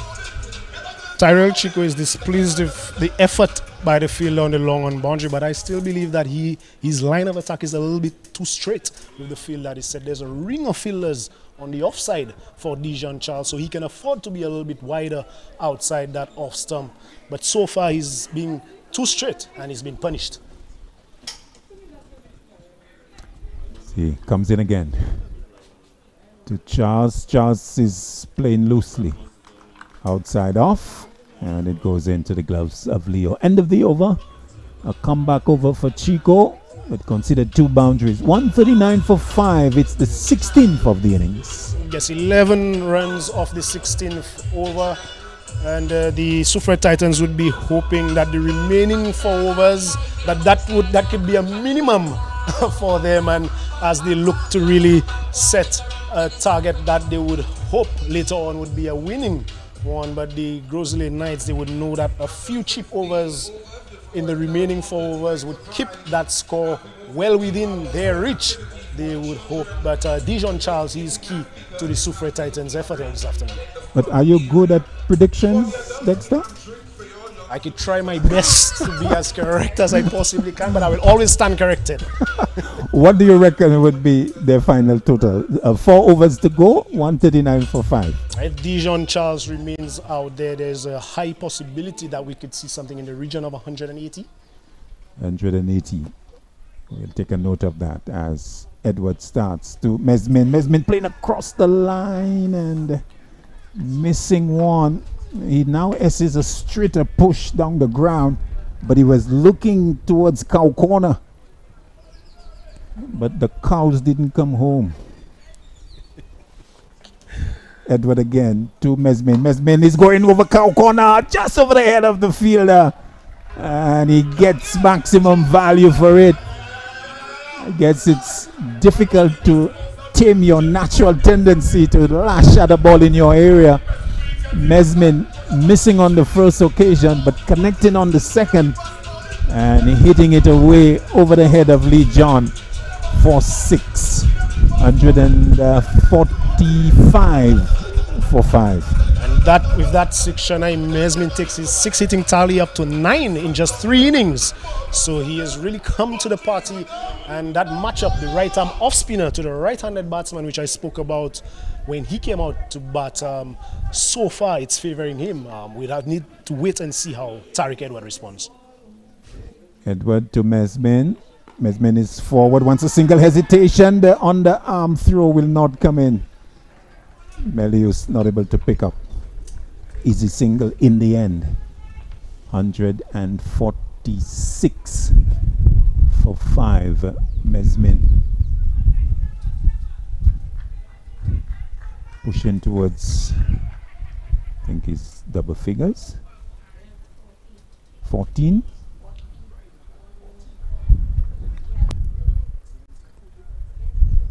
$146 the total. 140 for 5. Round the wicket. Edward to Charles. Charles tugging that out towards wide long on. Edward has shown that he's prepared to really take the risk and flight more of those deliveries to the left-hander.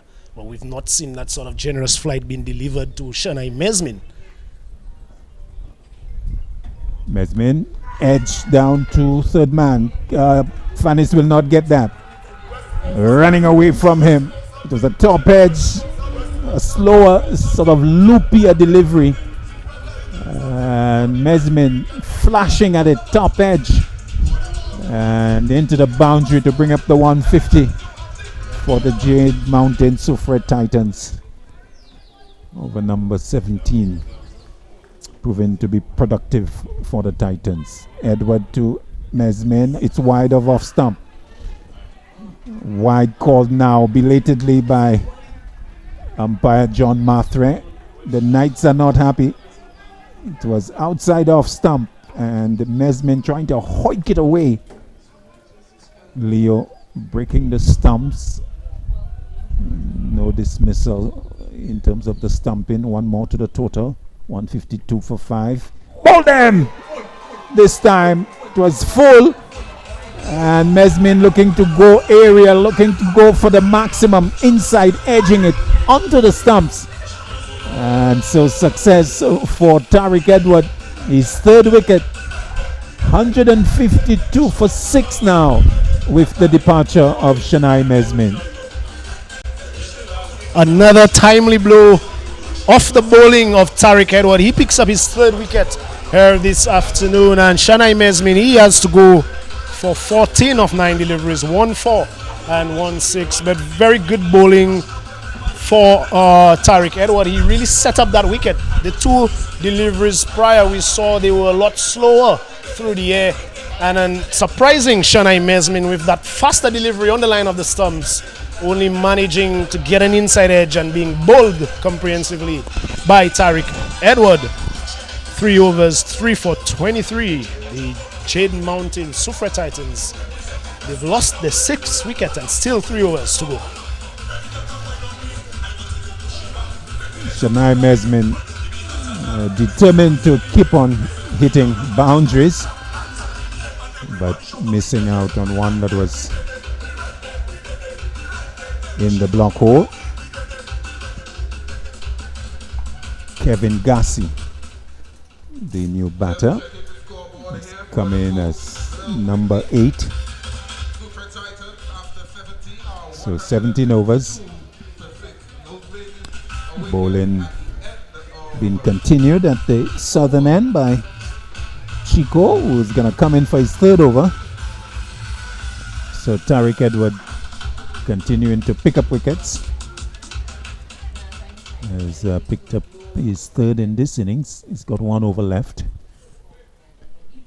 3 overs remaining.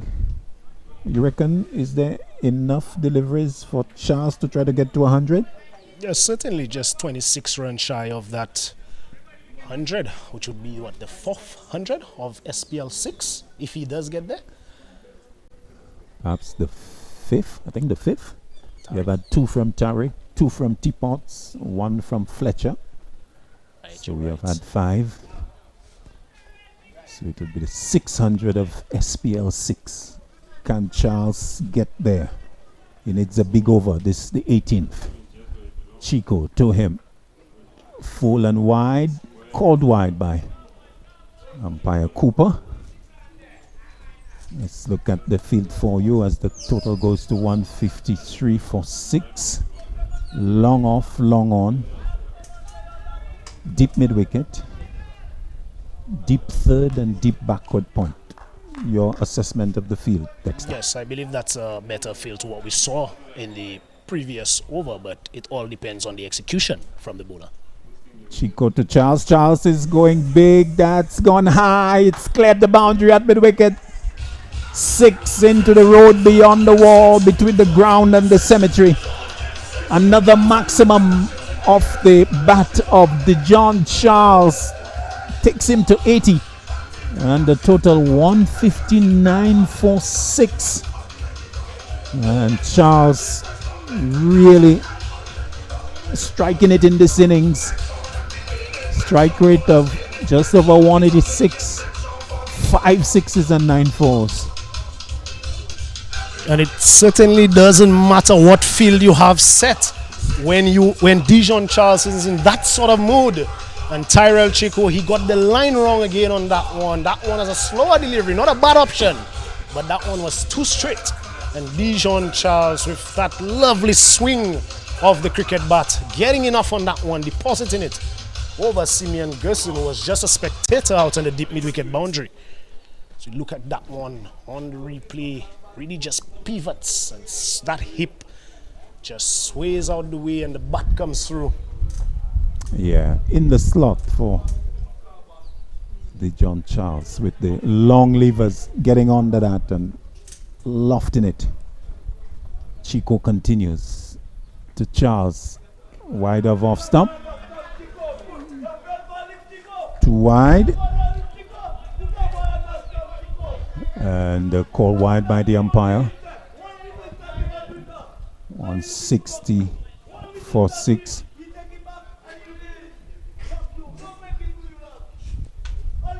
So Charles stays on 80. Chico receiving some coaching beyond the boundary. So he comes in to Charles. Charles says, edge, a drop by Leo. Oh, should have caught that. It wasn't that difficult.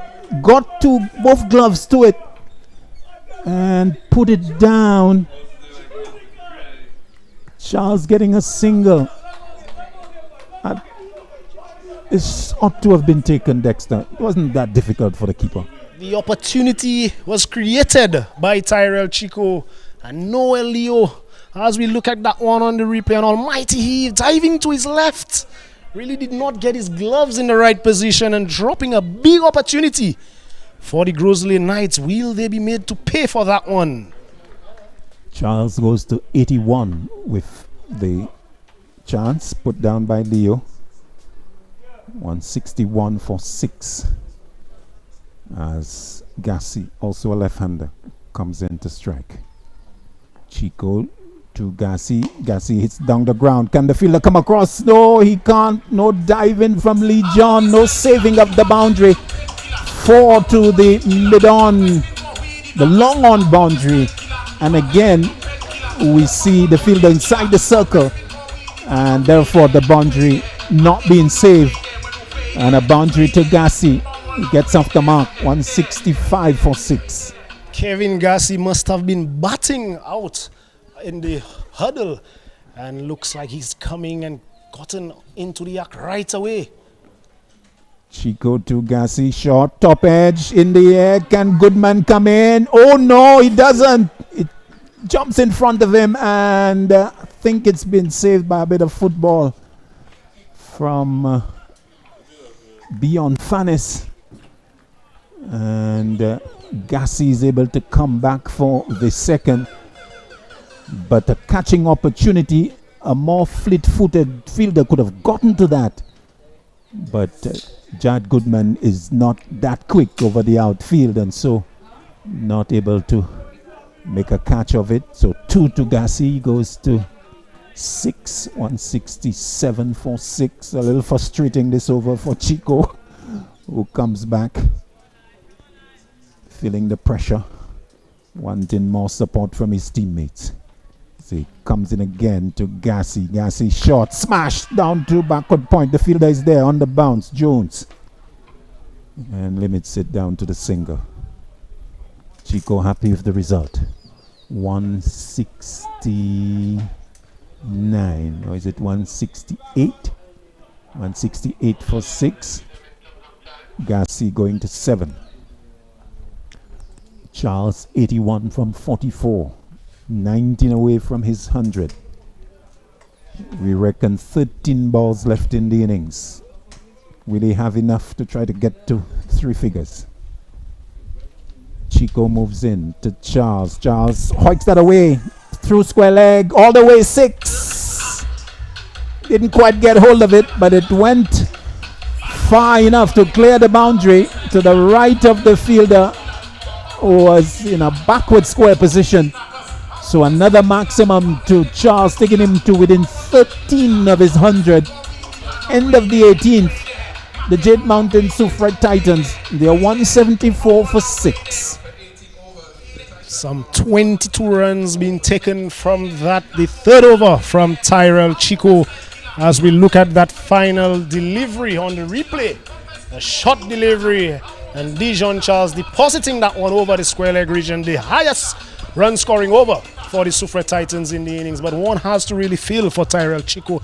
He had created 2 opportunities that went down in that previous over, and what has been asked of him from Kimani Melius is no small feat with the field that had been set for him, and he had to operate on that line outside the off stump.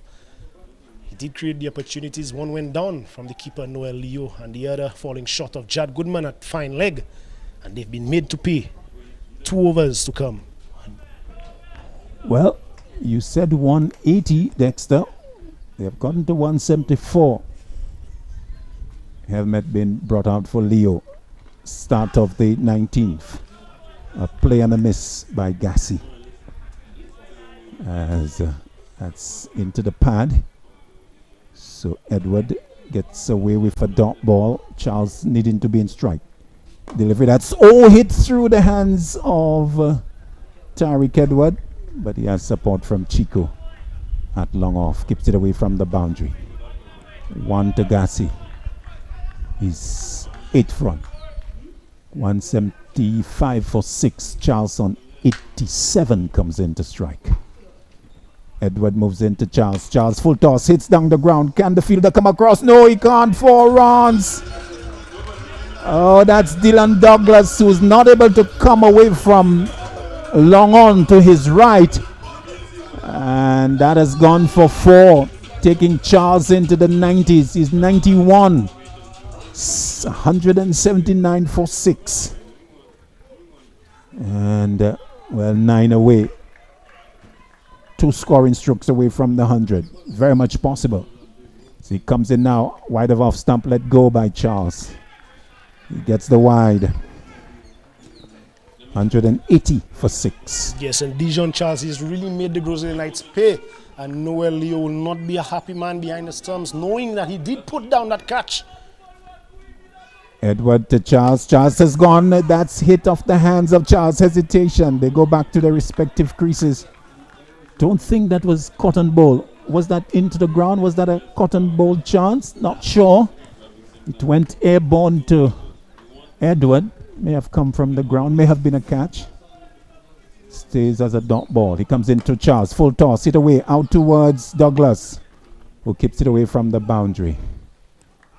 It took 1. 181 for 6.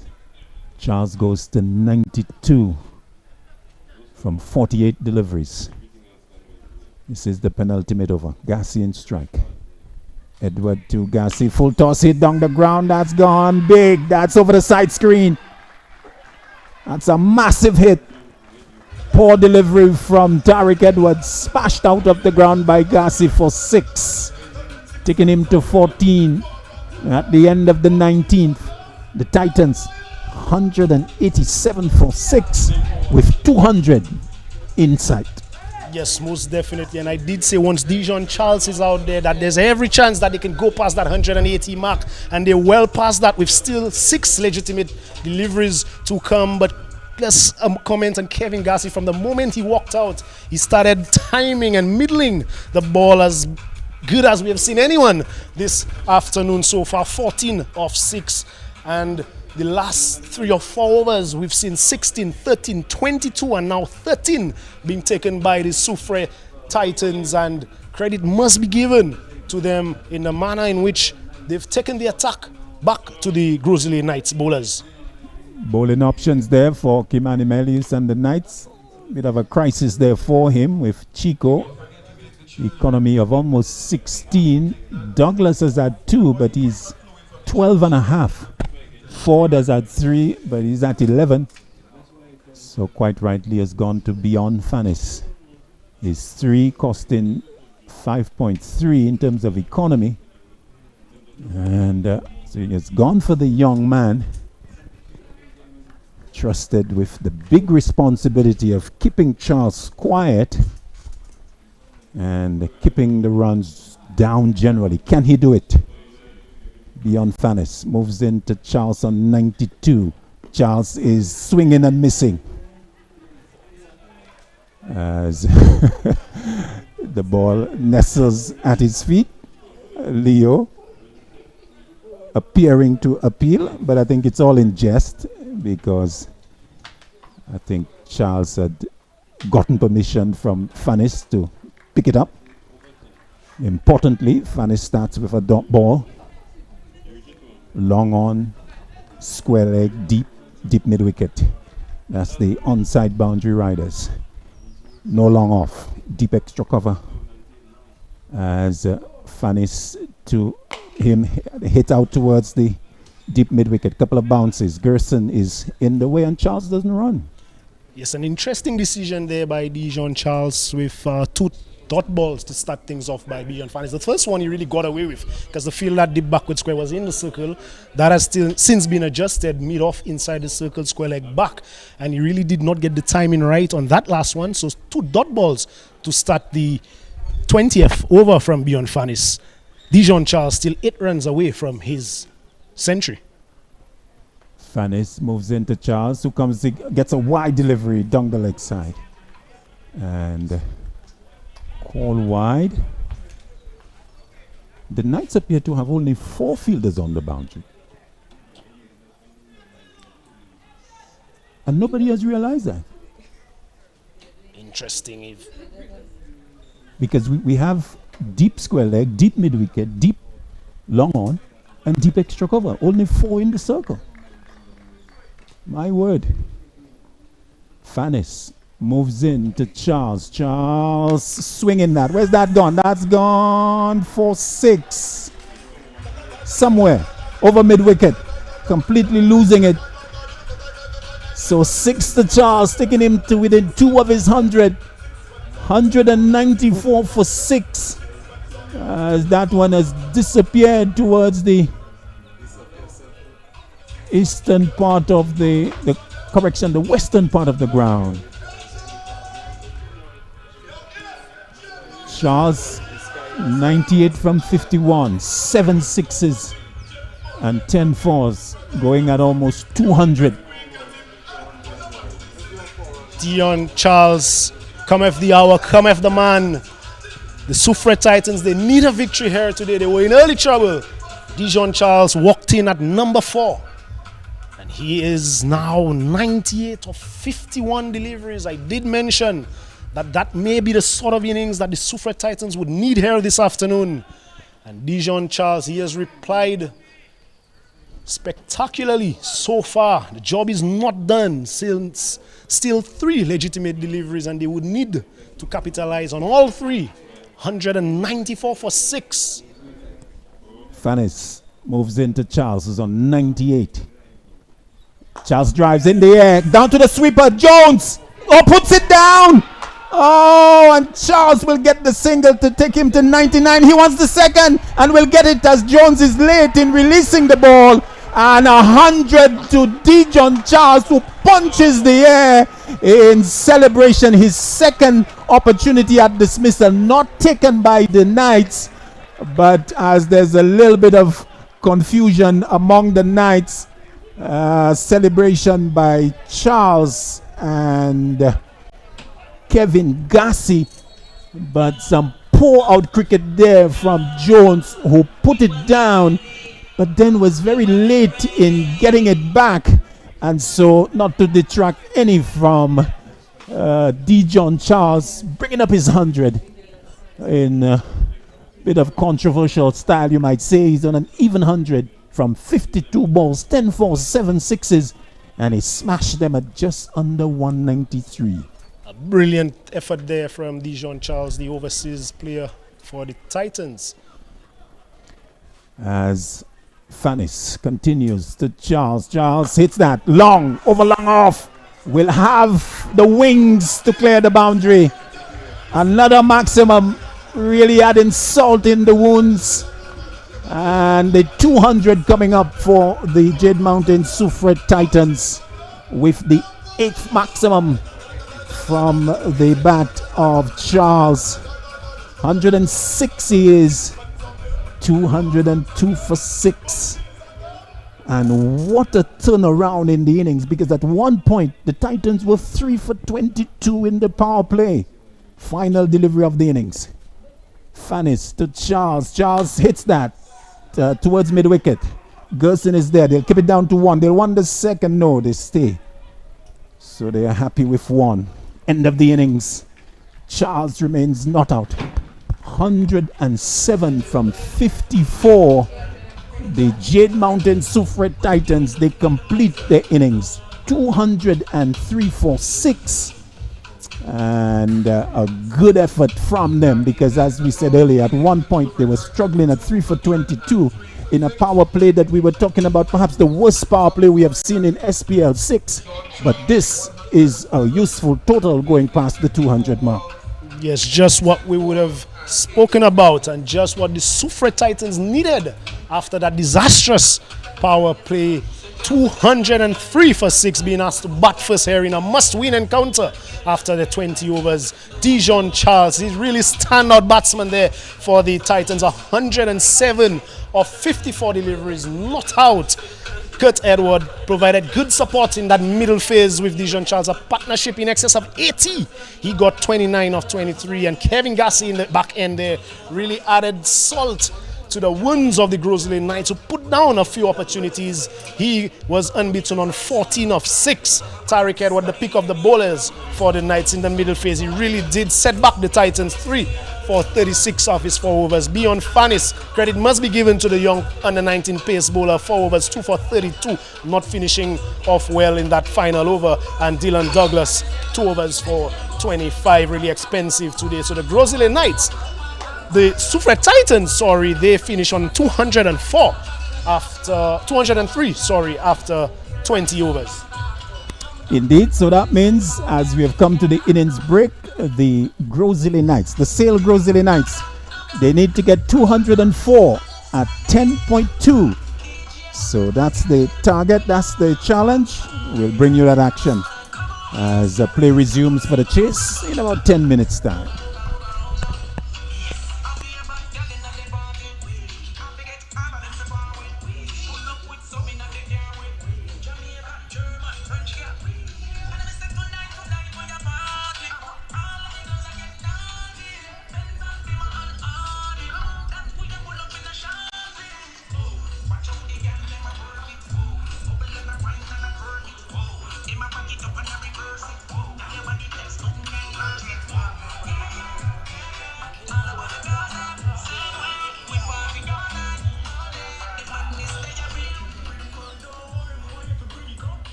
Just reminding you, brothers, it's still available. We still have brothers on special right now. So as you get ready for your second innings, go and pick up the brother family.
swear you are real, so it's just like music type of woman that like music type of woman that will make a man or make a man or make a man go and get some money that he never. Lots of things happening here this afternoon.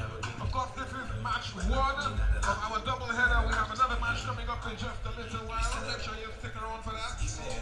But for now, an exciting match is on because the Gros Islet Knights have to make 205 to win. Soufriere Titans battling hard, ensuring they make a respectable mark in tonight's game. So, who's going to take it? Who's going to come on and top this afternoon? Grippery, slippery, slippery. Feel like she tricking me, but I love trickery. Boy, I know she tricking pretty more. Miss Water Park, I got you clicking on it. If I give my girls when they run, alright then. Deserve that.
we're gonna have some prize giving for the children right now.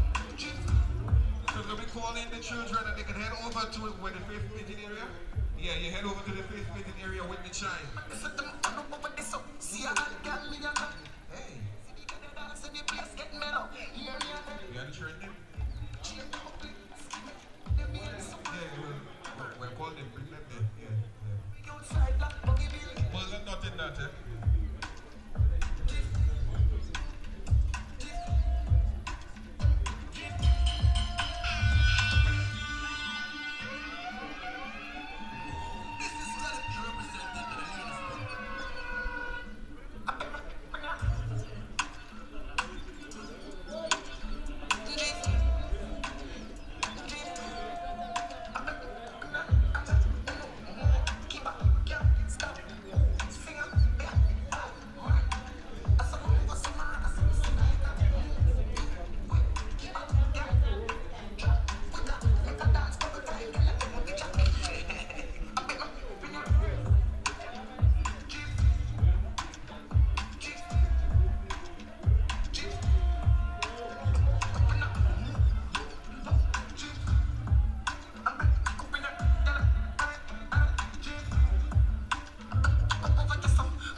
Soufriere team walking out and ready to defend the total right now.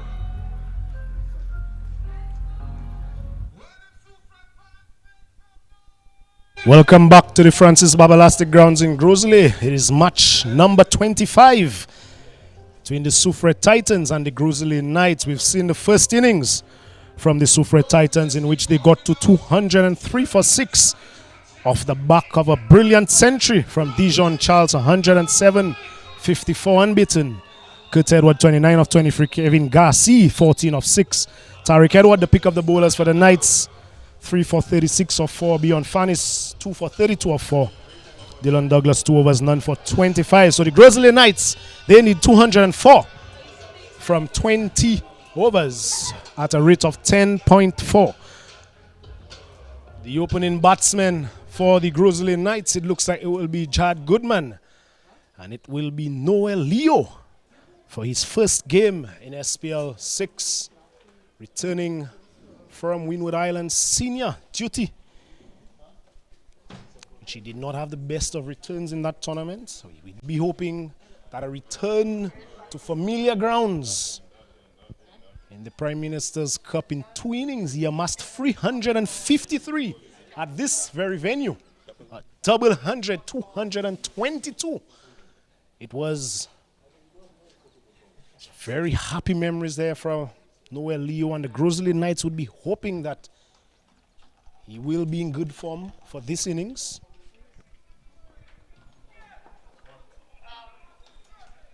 Start the attack for the Soufriere Titans. It will be high performance center product Kevin Garcia, who really had a brilliant spell in his last outing. We saw him bowl 4 overs on the trot in that encounter at La Fag against the Choiseul Craft Masters. We would have to wait and see if Ecstasy Manuel allows him to bowl 4 on the trot. There, the 2 fielders out inside the power play, dip backward square leg and a dip point fielder. It will be Jad Goodman, the burly figure of Jad Goodman, to take first strike. Kevin Garcia, right arm around the wicket. Slip, extra cover, mid off, mid on, mid wicket, and fine leg in the circle. So it's a full delivery there from Garcia, really getting some movement shape back into the left-handed Goodman. That one goes past the edge and it's taken by keeper Julian Sylvester. So a good start there from Kevin Garcia. Good tight line, operating outside the off stump. 2 fielders out, dip backward square and a dip point fielder.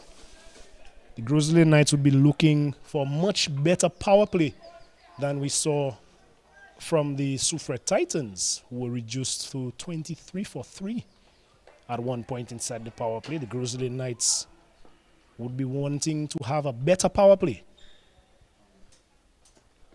And that one is edge. Is it an opportunity? Drop shot. Is that an opportunity going down there? Looks like it is a substitute fielder. That looks like Nick Joseph had shot third man. We'd have to wait for the benefit of a replay to see if that one had carried to him.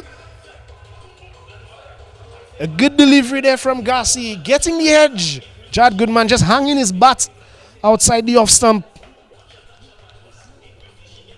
And that one going into the boundary nonetheless. So the first runs off the bat for the Gros Islet Knights. Jad Goodman, he's off the mark, 4 from 2. Kevin Garcia to continue. Full delivery, and Jad going for the drive. Jad Goodman, and his bat making contact with the pitch and not the ball. Another dot delivery there from Kevin Garcia, and we could hear that the fielders of the Soufriere Titans, they are very vocal out there in the field as the sun begins to set here at the Francis Baba Lastic grounds. Jad Goodman is ready at the striker's end. 4th delivery in the first over. And that one again swinging back into the left-handed Goodman, who has to adjust and defend. Another dot ball there from Garcia. So a good start there. Some 4 runs of the first 4 deliveries. Half chance created. Going down in the short third man region. If it's one thing we know that we will always get from the Soufriere Titans team, is energy. And so far we could hear them being supportive of the bowler as he continues. That one is a loud appeal from Garcia, a loud appeal and a shake of the head from the umpire. Hands on head from Kevin Garcia, and he is causing some trouble out there in the middle for Jad Goodman. Did get the edge earlier in the over. That one swinging back into the left-hander, wrapping him on the pads. Must have been too high. The umpire said not out immediately. One delivery left in the first over. The Gros Islet Knights, they need 200 more runs for victory.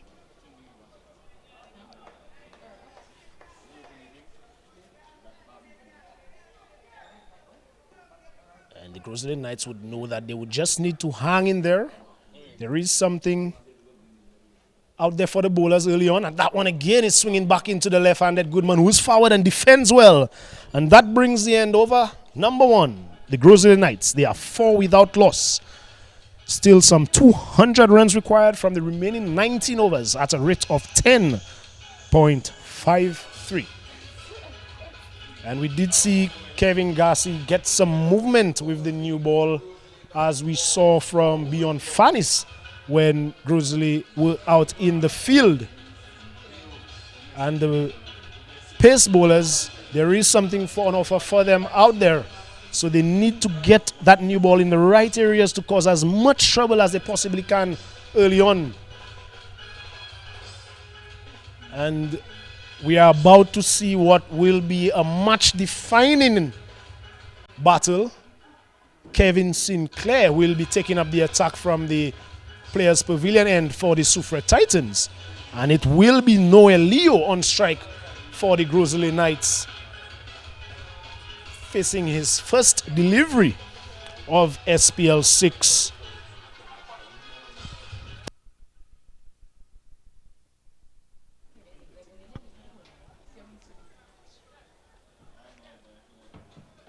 The field that is set for the left-handed Leo is a long on and a deep mid-wicket are the two fielders posted out on the boundary. A reminder that inside the power play, only two fielders outside are allowed outside the circle. Fielding restrictions for the first 6. Still 5 overs left inside the power play. So the fielders inside the circle, mid-off, extra cover, man at point, short third, fine leg, and a square leg inside the circle. Kevin Sinclair, right arm around the wicket to the left-handed Noel Leo, his first delivery in SPL 6.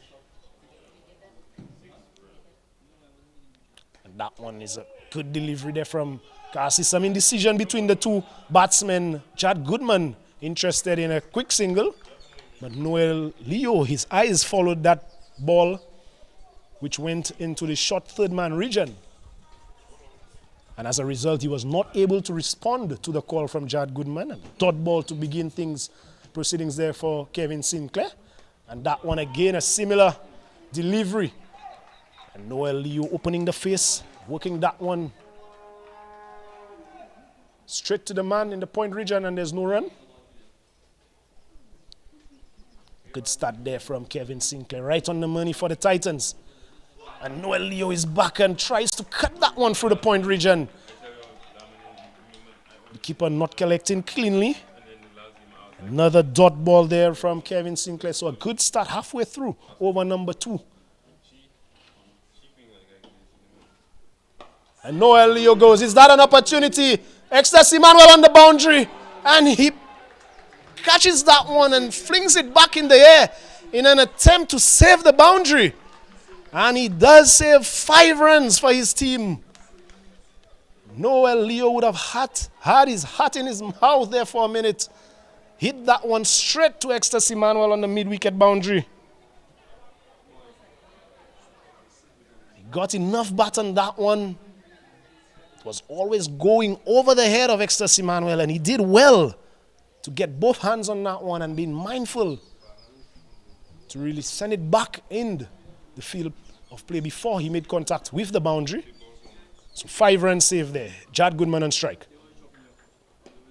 And that one is dropped into the offside. He looks to try to steal a single, but that single was not on. Still 1 delivery left in over number 2. A half chance created there. Noel Leo. As we see some field changes, the fielder is being pushed back onto the long on boundary from the mid-on region, and long off comes in inside the circle for Jad Goodman. And Goodman tries to work that one into the leg side, a loud appeal there from Sinclair, but it's not out. And after over number 2, the Gros Islet Knights, they are 5 without loss. So a brilliant opening over there from Kevin Sinclair, what we've become accustomed of seeing of him inside the power play. He's the only bowler from the Soufriere Titans team who has gone for less than 8 runs and over. This was his 25th over in the competition so far, and he's conceded runs at a rate of less than 8. The only bowler from the Soufriere Titans lineup, and he has bowled the majority of his overs inside the power play, and that just goes to show how brilliant he has been inside the power play for the Soufriere Titans. It will be Kevin Garcia to continue from the commentary box end. His second over, brilliant first over in which he did create an opportunity in the short third man region, which did not go to hand. He will be bowling to the left-handed Noel Leo. 1 of 4. Right arm around the wicket, Garcia. That one is pitched up, and an almighty drive there from Noel Leo. Not taking any time to get a sighter of Kevin Garcia. First delivery that was pitched up to him, he was forward and looking to drive that one over the fielder at inside the circle in the mid-off region, but not making any connection, any contact on that one. A dot ball to start over number 3 from Kevin Garcia.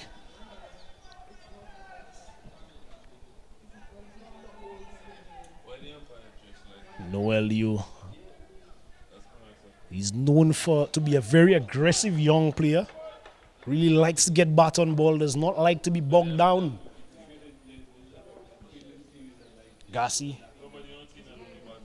And that one again is an almighty heave from Noel Leo again. Really not getting in line with those deliveries. And Kevin Garcia is still getting some movement with that new ball to add to the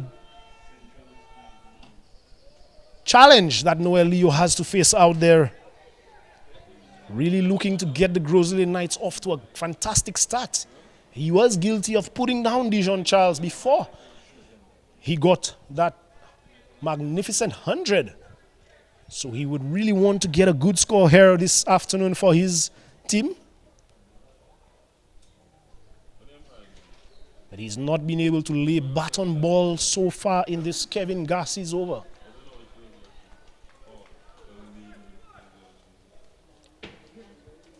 Two fielders that are out, deep backward square and deep point, still in place for Noel Leo.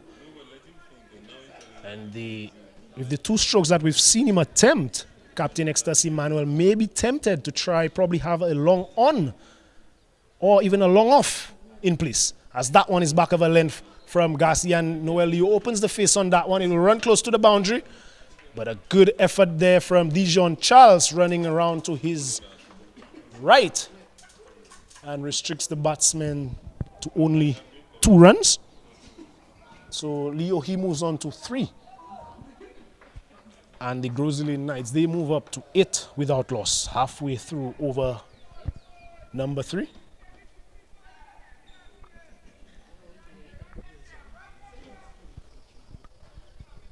Seven without loss.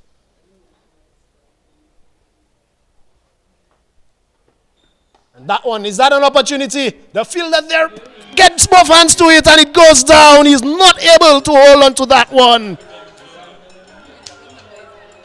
So a second opportunity created by Kevin Garcia. This time it's for Noel Leo. And it looks like it's Bradley Tissot at short third man. And his woes out in the field continues. Bradley Tissot returning to the 11 today. Puts down another catch. And will the Soufriere Titans be made to pay for this drop opportunity? We have to wait to have a look at that one on the replay to determine how difficult of a catch it was. But to add insult to injury, that one trickled and went down into the boundary. So the Gros Islet Knights, they've picked up 2 boundaries in that third man region of 2 chances, either batsman. And Gassi continues. And that one is pitched up. Another opportunity, is it? That one will drop safe, and Noel Leo really looking for a second run, and he gets there comfortably in the end. So it's all-out attack from Noel Leo so far. Really looking to take advantage of the fielding restrictions inside the power play.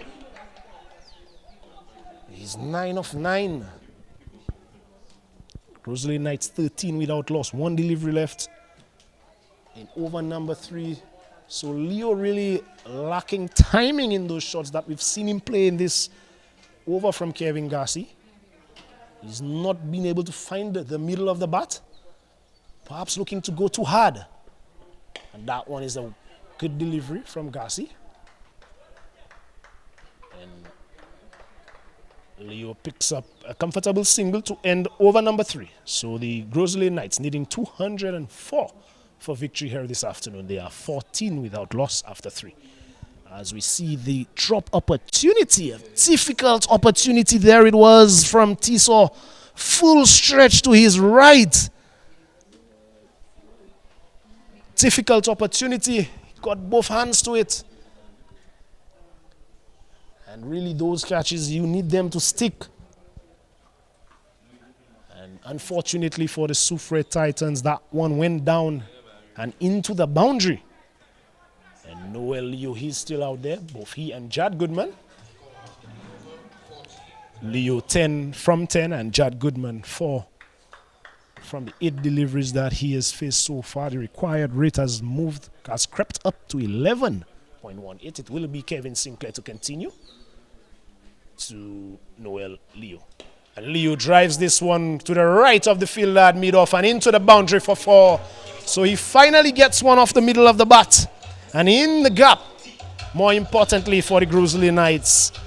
And that one was a lot more convincing from the left-handed stroke maker. And the Gros Islet Knights, they move on to 18 without loss. Leo, he is 14 from 11. That one was pitched up from Kevin Sinclair, and Leo was really equal to the task. And that one is an inside bottom edge, really a quick single. Kevin Gassi coming around to his right and preventing that one from going past him. If it had gone past him, that would have certainly been another boundary. So good stop there from Gassi. And with that single, that brings Jad Goodman on strike. Kevin Sinclair, leading wicket taker for the Titans, as that one is shot and cut into the offside. Caleb Charles comes around. It's another single.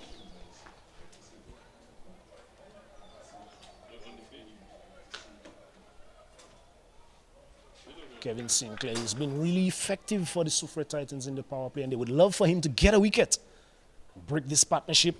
That one is badly lined, and the first wide that is from Sinclair of the afternoon. It's a critical matchup in the context of this game. Kevin Sinclair to Noel Leo. That one, Leo rehearsing a shot to look to go a lot straighter. Possibly the bat face closing on that occasion. Not being able to present the full face of the bat. Gets a single down to long on. Jad Goodman goes down. Tries to really sweep that one. Not making any connection. Have to wait for the signal from the umpire. Yes, rightfully so. Leg by signaled.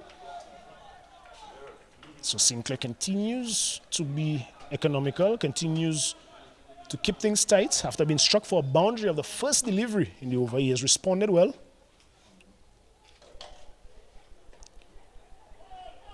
And that one is a misfield there from Gassi. Will there be an opportunity for a second? No, good backing up there from Sheldon Willie. And that brings an end to over number 4. Some 9 runs coming off that over. The Gros Islet Knights needing 204 for victory. They are 23 without loss after 4. We've seen some half chances go down, and the Soufriere Titans would be hoping that the next opportunity that is given, that presents itself, they are able to hold on to it. A difficult opportunity, some of which you just need those to stick. You need that kind of luck to go your way. It's a must-win encounter, reminding our viewers, for those of you who are just joining us, it's 2nd versus 3rd in the point standing. The Gros Islet Knights, they occupy the 2nd place position. Soufriere Titans, they are 3rd. This is Soufriere Titans' final preliminary round game. They need a victory to remain in the top 4. Gros Islet Knights, they need one more win to qualify for the playoff round. Garcia to continue his 3rd over on a trot. That one is pitched up and swinging away from the swinging blade of Noel Leo, who's really not been able to lay bat on ball when Kevin Garcia is on the attack. And perhaps that is an indication that Garcia is still getting some movement through the air. The ball is just 4 overs old. We've not seen many boundaries being struck, so that ball would still be fairly new.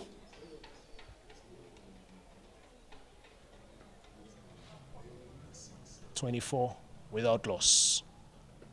And Noel Leo advances, and that one was a short delivery. Kevin Garcia perhaps saw him coming and dug that one in short, and it went down the leg side, signal wide by the umpire. So Leo continues to look to take the attack to Kevin Garcia, but he has not been able to get him away. So credit must be given to Garcia. The field has not been changed, even if we've seen Leo look to advance down the wicket, look to hit straight. But Ecstasy Manuel, he's kept deep backward square and deep point in place. As that one goes high, and it will go for 6 over the wide long on region. So Noel Leo finally gets enough bat on one of those deliveries from Kevin Garcia, and that one sails all over the boundary for his first six, of this afternoon, of this encounter. He moves on to 23 of 16. Kevin Garcia must be considering himself rather unlucky so far in this innings. We've seen some half chances go down off Noel Leo. We've seen Noel Leo really look to try to take the attack to him.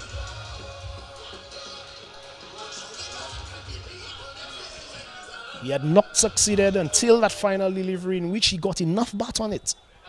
And at the same stage, we could see that worm from the Gros Islet Knights really climbing above that of the Soufriere Titans, who had lost 2 more wickets as well at the same stage.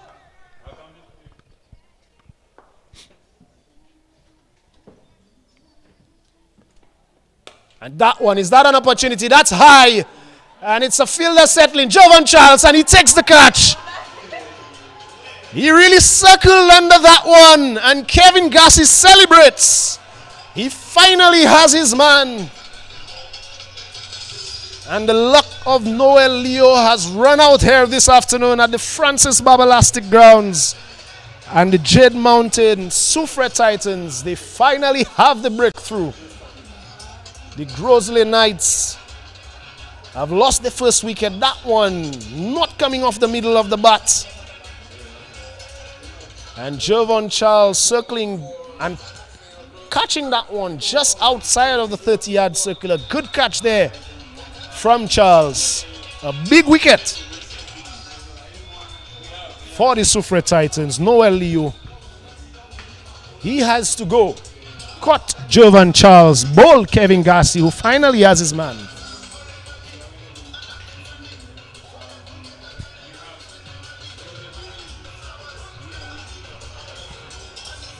And the new batsman walking out into the middle for the Gros Islet Knights. It looks like it will be Captain Kimani Melius. coming out to do battle for the Gros Islet Knights. They still need a further 173 runs for victory here this afternoon. The power play has started a lot better than what we saw from the Soufriere Titans. And the Soufriere Titans will know that wickets is one way in which they could really restrict further damage inside the power play from that powerful Gros Islet batting lineup. So now it will be a different challenge for Kevin Gassi with the right-handed Kimani Melius on strike. The field remains the same, but he moves the line of attack, right arm over the wicket. And Melius works this one past the fielder at point, and he is off the mark right away. So still 2 deliveries left in over number 5. Gros Islet Knights 32 for 1. Jad Goodman, he's still out there. He's faced some 10 deliveries. And what we've seen also is that it's not one of those wickets where you could come out and play all the strokes in the book right away. We saw Noel Leo really struggle to do just that. So you have to be prepared to really buy your time early on in your innings and play catch up later on. That one is a full delivery, and he just showed the maker's name all the way back past the bowler. One bounce into the fence, and Jad Goodman, he picks up his second boundary of the afternoon. He moves on to 9 of 11, and the Gros Islet Knights 36 for 1. 1 delivery left in over number 5. A good shot there from Jad Goodman, really holding the pose on that one, presenting the full face of the bat and getting enough timing on that one to get it past over the fielder at mid-off, Shanai Mesmin, and into the boundary for 4. Gassi to continue. And that one is pitched up and goes past the edge, draws Jad Goodman forward, and that one really swung away from the left-handed Goodman, and we have seen Gassi predominantly get those deliveries to swing back into the left-hander on that occasion, getting it to go away. So a good finish to the over for Kevin Gassi, but for the Gros Islet Knights, some 12 runs coming off that over. So after 5 overs, we could see that the Gros Islet Knights, they are ahead in terms of run scoring and also better off in terms of the number of wickets that they have lost. So we'll have a change up in the commentary box. It will be Claudius Emmanuel for the next 5.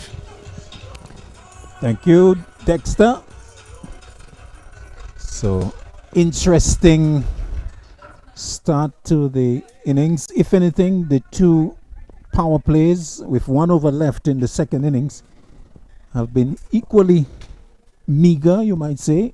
It hasn't been a case where we have got off to flying starts, but we saw in the first innings that despite being at 3 for 22 at one stage, the Titans were able to prosper to get to beyond 200, of course on the back of that unbeaten 100 by D. John Charles. The question is, who's going to score the 100 for the Sale Gros Islet Knights? Somebody needs to bat right through. Will it be Kimani Melius? Will it be Jad Goodman? Melius gets one that he turns, but straight to Gassi, who's at 45 degrees on the onside. No run. So Melius waits as St. Clair in his third over moves into him. He goes back in defense. And Sinclair's been quite tight. Melius waits. Sinclair's into him. He's looking to use his feet, but he doesn't have the room. And, well, Sinclair firing that return. Bounce return. Went quite close to Melius. Bit of reaction in the crowd. As comes into Melius, who's back, turns it. We'll get a single at least. He plays it up to the onside. St. Clair doing the fielding in the mid-wicket region. Over is still in progress. Melius getting one. And the total 37 for 1. The wicket of Noel Leo caught off the bowling of Gassi the previous over. St. Clair goes round the wicket, this time to Goodman, who backs away and gets one that keeps low and given. Oh, that was dead. Oh, that kept low. Faster delivery with St. Clair going round the wicket, and the big left-hander Jad Goodman not able to survive. That was like a dart, and that struck him in front. Umpire John Mathre with the raised index finger. So the end of Jad Goodman. Look at it again. Played back, and that hit him on the left pad as he came across the stumps. And so the end of Goodman. LBW to Kevin Gassi for 9. And second wicket falling for the Sale Gros Islet Knights. Second success for the Soufriere, Jade Mountain Soufriere Titans, as Tariq Edward comes in at number 4. Edward, who's at the top of the run aggregates for SPL 6, is gonna come in to strike. A man who was accumulated 338 runs in his 6th innings, and he will take his first delivery from St. Clair.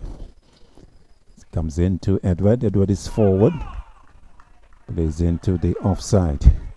Loud shout of no from his captain. End of the over, a successful one for Kevin St. Clair, the 5th of the innings, or was that the 6th of the innings? 6 overs completed. So end of the power play, and the total 37 for 2.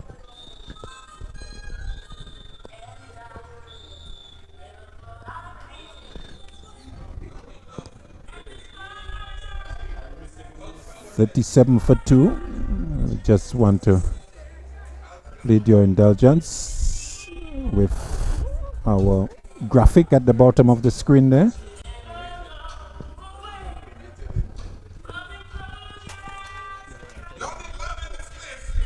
So over number 7 about to start. So we have come to the end of the power play.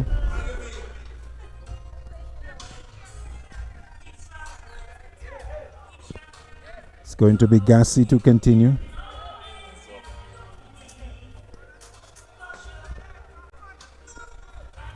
So 37 for 2. So Gassi was at 3 overs. He will bowl to Melius. Reminding you that the target 204, and Gassi been given his full quarter here perhaps. This is his 4th over. Yes, his final over. He's gonna move into Melius. Off the back photo, bangs it away square out towards the offside. Oh, there's some poor work by the man Willie coming from backward point boundary. Not able to hold on, and so Melius gets his first boundary and takes the total to 41 for 2 it is. Reminding you that the Jade Mountain Soufriere Titans, they got to 203 in the 20 overs on the back of an unbeaten 107 from D. John Charles, the man from Trinbago. 54 balls clipped away by Melius out to square leg. Charles is there. And one more to Melius. As the total goes to 42. Melius going to 9 with the single. So the right-handed Tariq Edward coming in to strike. Gassi from the southern end, bowls to Edward. Edward is forward, quick single taken. They'll get it in spite of Boulogne coming in quickly at the mid-off position. One more to the total, 43 without loss. This is over number 7. Gassi now ball to Melius, who gets one that is right up in the block hole and dug out. As Gassi homing in to the stumps, keeps things quiet. Of course, each dot ball, each tight over, the required rate builds up on the Knights. At the start of the innings, it was 10.2, and they're scoring at less than that. So you could well imagine it's around 12 going up. Short, hooked away, down to backward square leg. Charles is there, just a single. As Melius gets his 10th run and takes the total to 44. 44 for 2, the wickets of Jad Goodman and Noel Leo. Gassi picking up the wicket of Leo. St. Clair that of Goodman. Kevin Gassi bowling to Tariq Edward, who's pushing forward. Finds Willie at backward point on the edge of the circle. Straight to him, no run. End of the over, the 7th of the innings. And at the end of it, 44, correction, 44 for 2. And that's the journey of the SPL Gros Islet Knights so far. Their destination is 204. Of course, as we've been telling you, these two teams are locked in a battle there to remain in the top 4.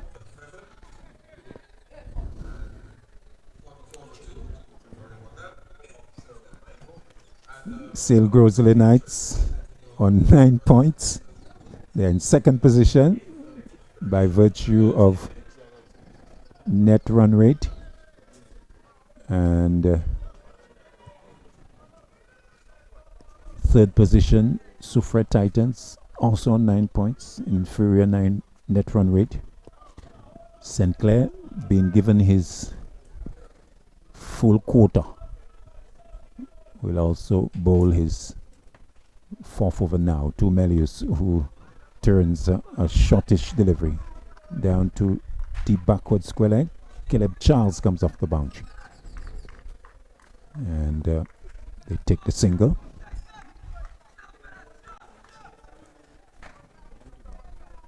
.45 now for 2. St. Clair to Edward. Edward drives straight to Sylvester at extra cover. And there's no run.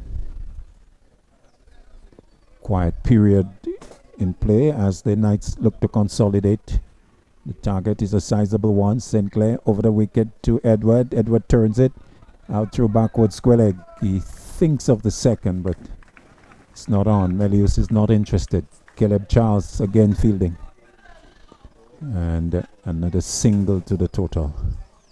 46 for 2. St. Clair moves in, this time to Melius. Melius turns it fine. And they will think of the second. Yes, they're going for it. The return comes in. But Melius had it covered. Coming back for 2. This time waiting it nicely, playing it slowly and to the left of the fielder on the boundary. Young Charles had to come forward, allowing time for the second. Melius to 11, 48. St. Clair to him. Melius down the track, smashes it down to long off. Charles to his left, picking up. And Melius taking the single, using his feet on this occasion. 49 now. As St. Clair moves in this time to Edward. Edward is forward. St. Clair doesn't field as he's diving away in front of the non-striker. 1 to long on. Mesmin fielding. Edward picking up the single to take the score to 50. So 50-2 at the end of 8 overs. So Sale Gros Islet Knights going along, not at the sort of rate that they would have liked. They're going at 6.25. This is well short of the 10.2 that they had to go at the beginning, which means that the required rate has gone up. So 154 needed from 12. So it's gone almost to 13 per over. And it's going to be a bowling change. Ecstasy Manuel brings himself on. And he's going to bowl to Edward. Edward looking to slap it away. It's short, it's wide. Wide call by umpire Cooper. So a poor start from Ecstasy Manuel.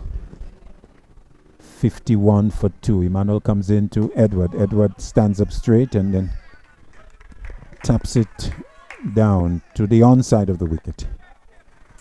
And there's no run. Emmanuel again to Edward. Edward short. That's gone over the head of the backward point. And one bounce into the boundary for 4. So short and width given. And Edward capitalizing on it and hitting it away to the backward point boundary for 4. So his first boundary, and the total going to 55. 55 for 2.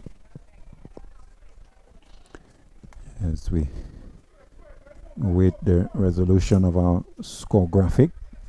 55 for 2. We are in over number 9. Emmanuel to Edward. Edward smashes it down to long on. Mesmin is there. Long barrier being employed. And they take 1. We have lost the natural light at the Francis Baba Lastic. Hoping for the artificial to come into play. Turned away by Melius. And it takes 1. So the artificial lights, we saw that came on, but they went back off outside the off stump. They held back somewhat by Emmanuel, but too wide of off stump, says umpire Cooper. As the total goes up to 58. 58 for 2. Excess Emmanuel to him. That's gone. That's big. That's long. That's straight. And it's high as well. Over the road behind us. And 6 to Tariq Edward. His first maximum.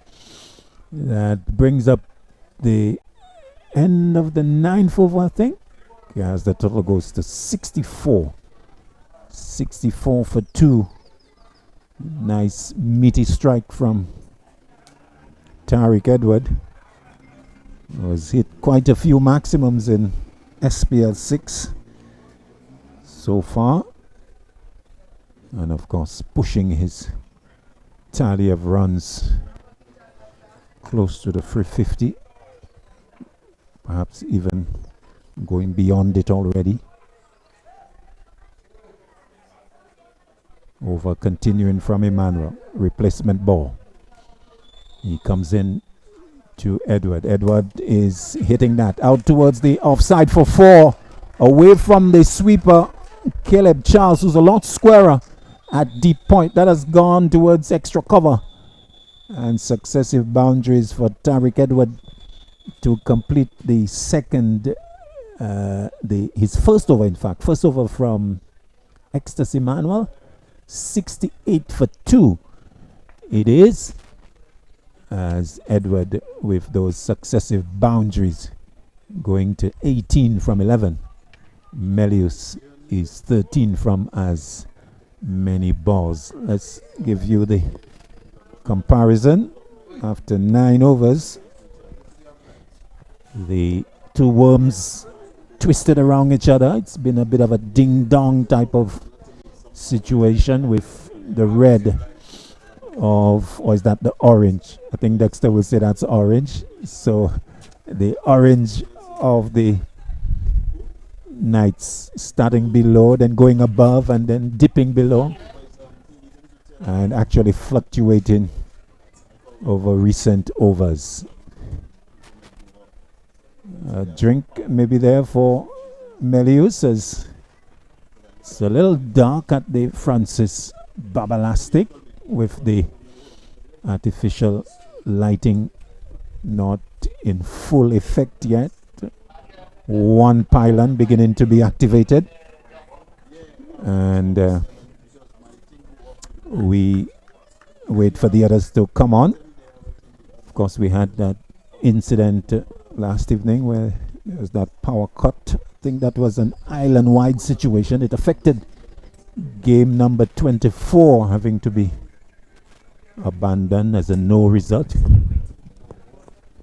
So first innings completed. Second innings just the 1 over last evening, so we were not able to get a result.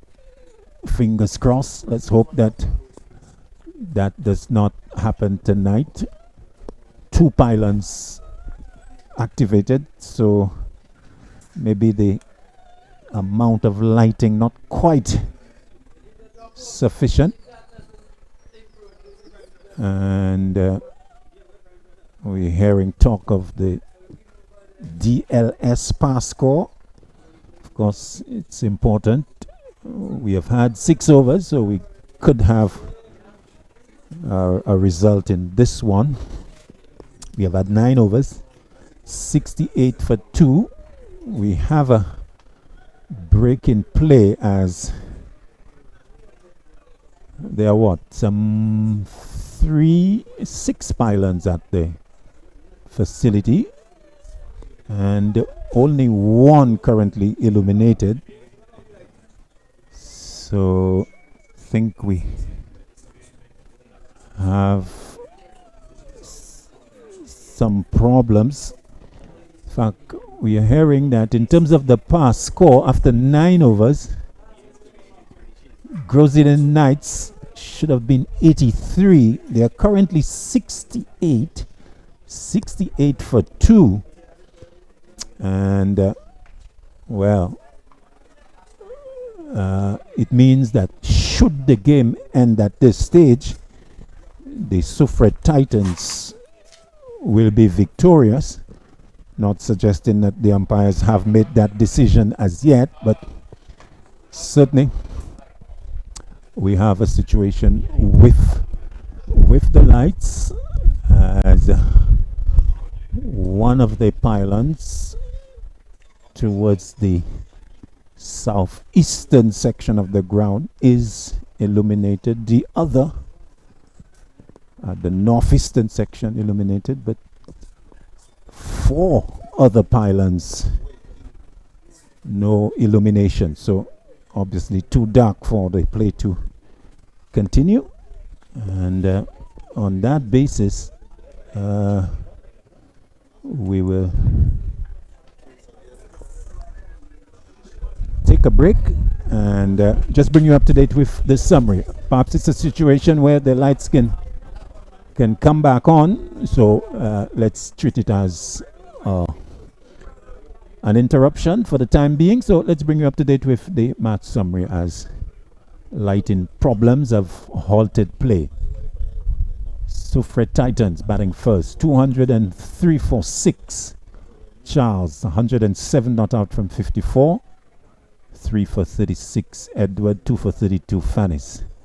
And in reply, after 9 overs, the Gros Islet Knights, they're 68 for 2 with Noel Leo dismissed 23 from 17. Discussion between the match referee and the umpires as the players have left the field because of lighting issues at the Francis Lastic. So we've got a, let's call it a drinks break for now, and we will come back as we see a little bit more illumination in some of the pylons. In fact, all of them beginning to feature lighting, so maybe it is going to improve. Yes, I think as I speak I can see all of them being illuminated, so it may be that the break might not be for long. So let's take a break as the players no doubt would refresh themselves. We are almost at the mid-innings phase with 9 overs completed. So we take a break here.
Welcome back to the Francis Babalastic ground. And it looks like we are going to have a resumption with lights coming back on. And looks like we are going to continue. So at the break, we had 9 overs, 68 for 2. It was with Melius 13 from as many balls, Edward 18 from 11. And looks like we have enough to see a resumption. We had the problem with power at the facility, and as we speak, all 6 pylons illuminated, not all of them fully, but I think we have enough lighting as determined by the umpires and the match referee for us to continue. So nice to see that we're not going to have a interrupted game as we saw last evening.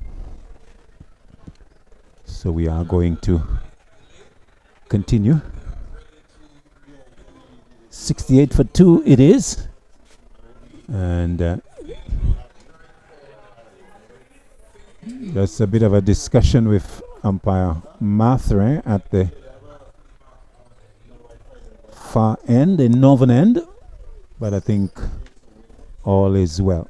The pylon that was maybe giving the trouble towards the northeastern part of the ground, that is fully eliminated. In fact, as I speak, maybe there are 2 cells that have not received light. They're just about being energized. So I think we are getting ready to resume, and I think we have maybe all bulbs glowing except maybe 1 or 2, but I think overall the light has been deemed to be sufficient for us to continue.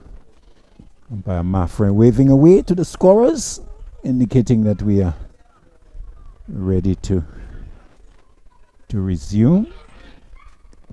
It's going to be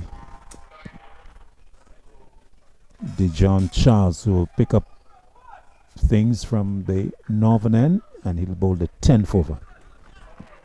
He's going to move into Kimani Melius.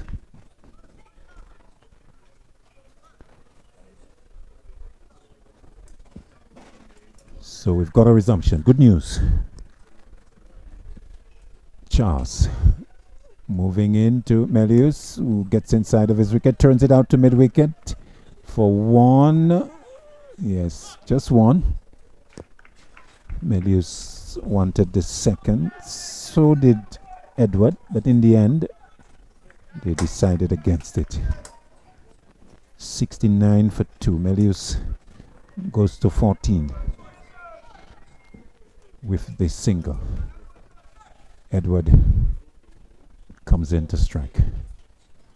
Charles moves into him. He drives down the ground, brings long on off the boundary. Mesmin doesn't pick up cleanly. It wasn't traveling quickly, so just a single. 70 for 2. Edward goes to 19, and the total 70 for 2. Sale Gros Islet Knights going at 7.5. They need to go at close to 13. Charles to Melius. Melius looking to hoik that away. Struck on the pad. And they'll get the single. Leg by, signal by umpire Maffre. 1 more to the total. 71 for 2. A further 133 required at 12.67. Edward will be in strike as Charles comes into him. Up the back foot, smash down to long off along the ground. St. Clair's there, and Edward gets his 20th run. 72 for 2 it is. Melius back into strike. Charles, who bats left but bowls right. Comes into Melius. Melius edge past the keeper and away for 4. Not a really great effort, you have to say, from the keeper. A lone hand going towards the ball, and maybe it's difficult to judge the height from our vantage point. But that was born a healthy edge, and keeper Sylvester not able to get a glove to that. And it goes behind him for 4. Melius going to 18, 76 for 2. Charles moving again to Melius. Melius whips that away out towards mid-wicket. Long run for Ecstasy Manuel. Can't get across to his left.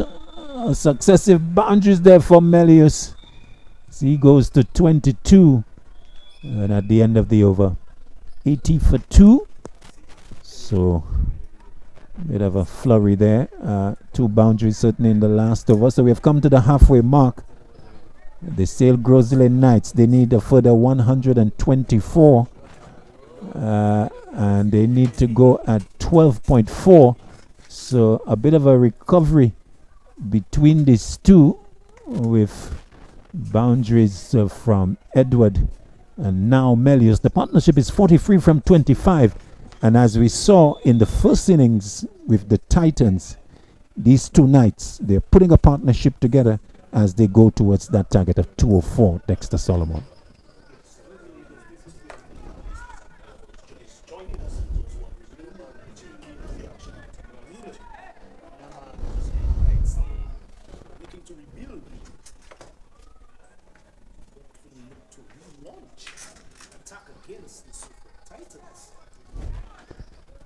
Bowling change. Mesmin being brought into Edward, who is drive airborne, missing, but it will fall safely as it brings the backward square leg fielder Sheldon Willie into place. He gets a single, and Melius will be in strike. Melius was had 166 runs in the series, strike rate of just under 173. Mesmin to him, and his top edge over the head, no caught. Oh, good catch by Dijon Charles, a leading edge where Melius was looking to hoik that away on the onside, and the tall figure of Charles on the edge of the circle at third man, catching that two-handed above his head. And the end of the Sale Gros Islet Knights captain Melius caught Charles, bowl Mesmin 22, and at the start of the 11th, the Gros Islet Knights 81 for 3. Big wicket there from Ola. Good catch from Dijon Charles, and really what we've seen of him is that he really does not drop. This is his ninth catch of SPL 6, leading the way in the field and with the bat for the Titans. Realizing he is one the third highest wicket taker for them as well. So good all-round contributions there from the overseas player from Soufriere Titans. Big wicket there. As Douglas, the new batter, will take strike. Mesmin into him, down the leg side, clipped away, brings Willie off the backward square leg boundary. Just a single, despite Douglas looking for the second. It's not on. So 82 for 3 it is. Edward comes into strike. Edward with an aggregate of 368, the leading run getter in the competition so far. Balls, that's in the air. Could be a catch to the sweeper. Yes, taken. Looks like Caleb Charles that has taken that. A miscue from Tariq Edward, looking to hoik that down the ground somewhere. But he has found the safe hands of Caleb Charles, who is coming from the boundary at extra cover. And so A double strike in the over for Shania Mesmin, accounting for Melius, and now Tariq Edward, who goes away, caught off the bowling of Mesmin. And Sale Gros Islet Knights in trouble here at the Francis Babalastic, as Tariq Edward goes 21 from 15, 1 6 and 2 4s. Lee John, the man replacing him. So a double strike there from Shania Mesmin, and the leading Knights, Tariq Edward and Kimani Melius, they both are sent packing here at the Francis Babalastic grounds. And the Soufriere Titans, they are right back in this contest. Moment for Caleb Charles on that cover boundary on the offside. A difficult catch. That ball went high into the night sky. We saw a break in play because of the lighting conditions here, and he was able to judge that one brilliantly and hold on to it. Fantastic catch there from the young man, and a brilliant over. 2 wickets for just the 2 runs so far from Shania Mesmin. Indeed. Lee John, the man to take strike. Mesmin moving into John. John is edging that. There's a sound. Catch taken. Not out, says the umpire. Oh, there was an audible sound as he looked to flick at it. And catch taken down the leg side by Julian Sylvester, but may have brushed the pad. What did you make of the sound, Dexter? In real time, that looked very close. All the keeper, the bowler, and all the close infielders went up, but the umpire remained unmoved. That one may have brushed the pad on the way through to the keeper. Shania Mesmin, he has his tail up. 1 delivery left in over number 11. What an over. He comes into John.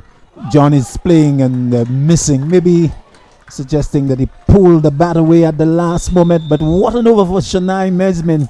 The 11th of the innings. 2 runs, 2 wickets, 2 dot balls. Brilliant 11th over there from Shania Mesmin. Just what the captain would have wanted from him when he was given that over, his first over of the evening. So we've seen a lot of wickets being taken by spinners. Just as we saw Beyond Fanis cause problems for the Titans, Shania Mesmin has responded well for them, and he has caused the Gros Islet Knights some early trouble. Early trouble indeed. The John Charles will move in, bowl his second over. He's gonna come into Douglas. Comes into Douglas, struck on the pad as he looks to whip it away, and it's Gassi who's picking up a backward square leg. 1 to the total, 83 for 4. The Knights still need 121 at 13.7. Yes, and we had seen a good partnership between Tariq Edward and Kimani Melius, and that is what will be required from Lee John and Dylan Douglas. Douglas really needs to play an innings like what we saw from Dijon Charles, the overseas player for the Titans. Charles to John. John is looking to turn it. Missing. Struck high up on the pad. And they take a single. Leg by. 84 for 4. As Douglas coming to strike. Charles again. Moves in. Douglas a swing and a miss. Maybe a pace-off delivery. It's outside the off stump. Not carrying to keeper Sylvester. But there's no run. So Charles and Edward putting on 89 for the 3rd wicket. For the 4th wicket, correction. For the Jade Mountain Soufriere Titans. They recovered a situation of strife at 22 for 3. And they laid the platform for that 200 score. Charles to Douglas. Douglas turns a back of a length delivery out towards the onside. They're thinking of the second. They'll go for it. The return comes in from Charles to the striker's end, but an awkward one for the keeper. And they were successfully back for the second. Douglas to 3. It's 86 for 4. Yes, excellent running there between the pair, Dylan Douglas and Lee John. And Douglas has not really set the tournament alight with his batting so far. And tonight needs to be the night if the Knights don't want to leave it until Sunday when they meet the City Blasters. That's tomorrow. Charles to Douglas, full toss, clipped away down to long on. Mesmin is in the way. And they humble the single. 87 for 4. 117 needed. The required rate has gone above 14. So this is not going to be easy pickings for the Knights. The Knights need to come out in shining armor tonight. Yes, most definitely. Charles moving in, this time to Lee John. John shot, smashed away to the deep extra cover sweeper, Willie. Happy to do a comfortable fielding job. Keeps it down to the single. 88 for 4. It's just happening slowly for the Knights. The big overs that they were looking for has never actually happened, except maybe one from Tariq Edward somewhere around the 8th for the 7th over. But they had a very lackluster power play, and it has been a bit of a struggle for the Knights throughout the innings. Yes, most definitely. You described it well there. And we did see that partnership that was in the making between Captain Kimani Melius and Tariq Edward. As we see the graphic on screen, the Soufriere Titans, they've done brilliantly to really reel the Knights back in.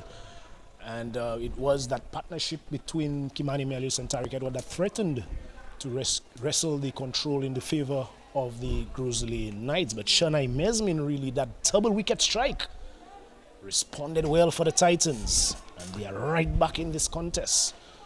Yes, in fact, that big over was actually the 9th in which Edward exploded. Start of the 13th. Mesmin bowls to John. John plays that uppishly but safely. Down to the long on fielder, Sinclair. And they take a single. 89 for 4. This is a tall order for the Knights. And of course it will not be easy, having lost already 4 wickets, to score at almost 15 short. And looking to hoik it away there is Douglas. And not making contact. The rate now 15, Dexter. Yes, 15 runs. Required run rate, I like to think, at this ground is never really an issue with wickets in hand. The payout in the middle, Dylan Douglas, the overseas player, he is known for explosive batting. Lee John has been in good form in his last 5 innings. 4 of those he's scored above 25. So they have the capabilities with the likes of Tyrell Chico. Simeon Gerson may be called upon this evening as well. Mesmin to Douglas. Douglas back of a length. Defending, happy for the single. As Bowline comes in from extra cover. Another single, 90 for 4.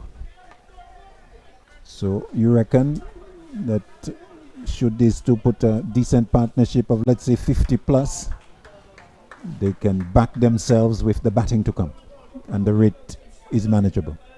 Yes, at the toss, Captain Kimani Melius did indicate that he does not think the pitch will play a big factor. Mesmin to Lee John. John smashes it on the bounce back to Mesmin. Blocks it. And keeps it down to a dot ball. 114 required. Rate heading towards 16.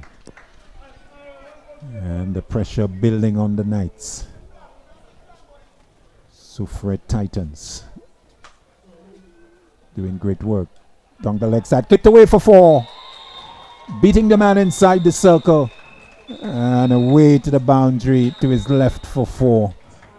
Good shot there by Lee John. Just dismissing the ball from his presence. An errant one down the leg side. Getting him his first boundary and taking the total to 94 for 4. Yes, a good shot there from Lee John, really using the pace and getting the angle right and picking up a boundary for himself and the Gros Islet Knights.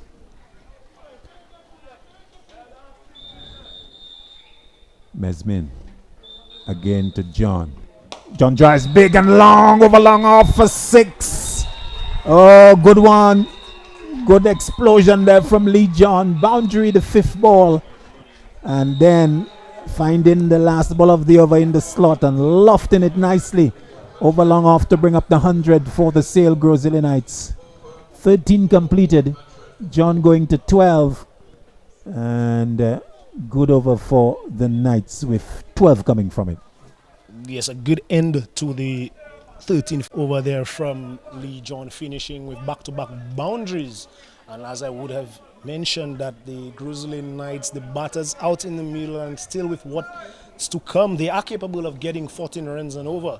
And they would know that this Soufriere Titans bowling lineup has conceded the most runs in SPL 6 so far.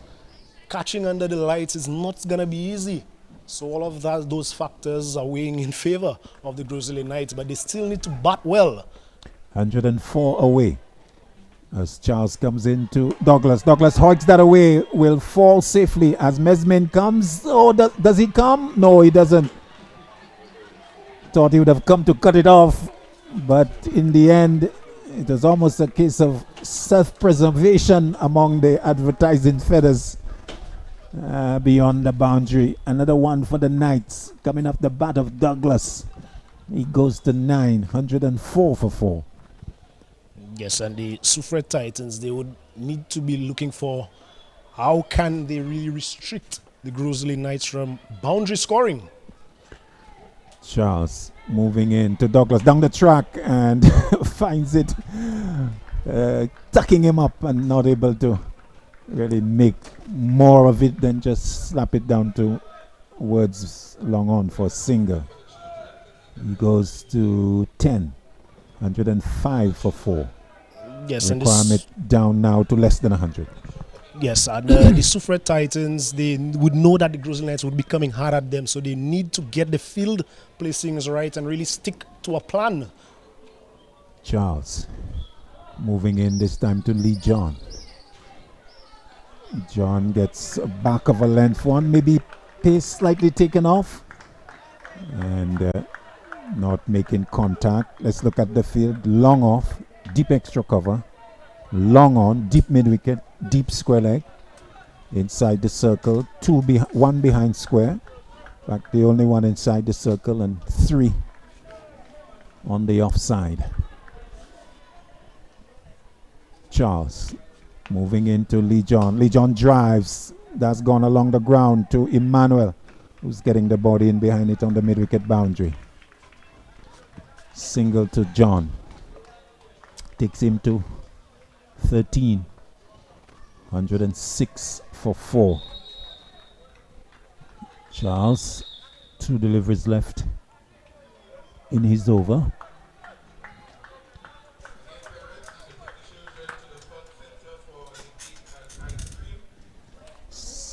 Will compose himself.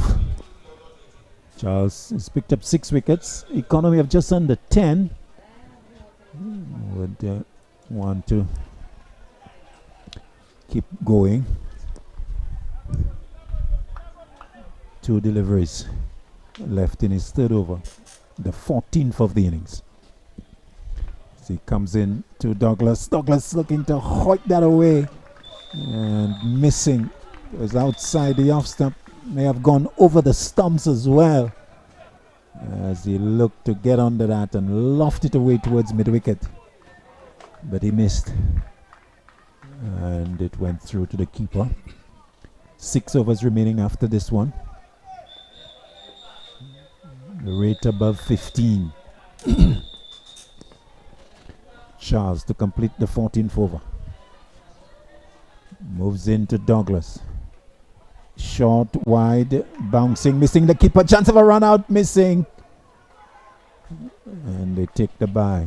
actually a wide. With the call from the umpire, so 2 to the total. 108. 108 for 4. One delivery to be delivered with the wide. Lee John now on strike. Charles moving into John. John lofts that. That's gone straight. That's over the head of Mesmin.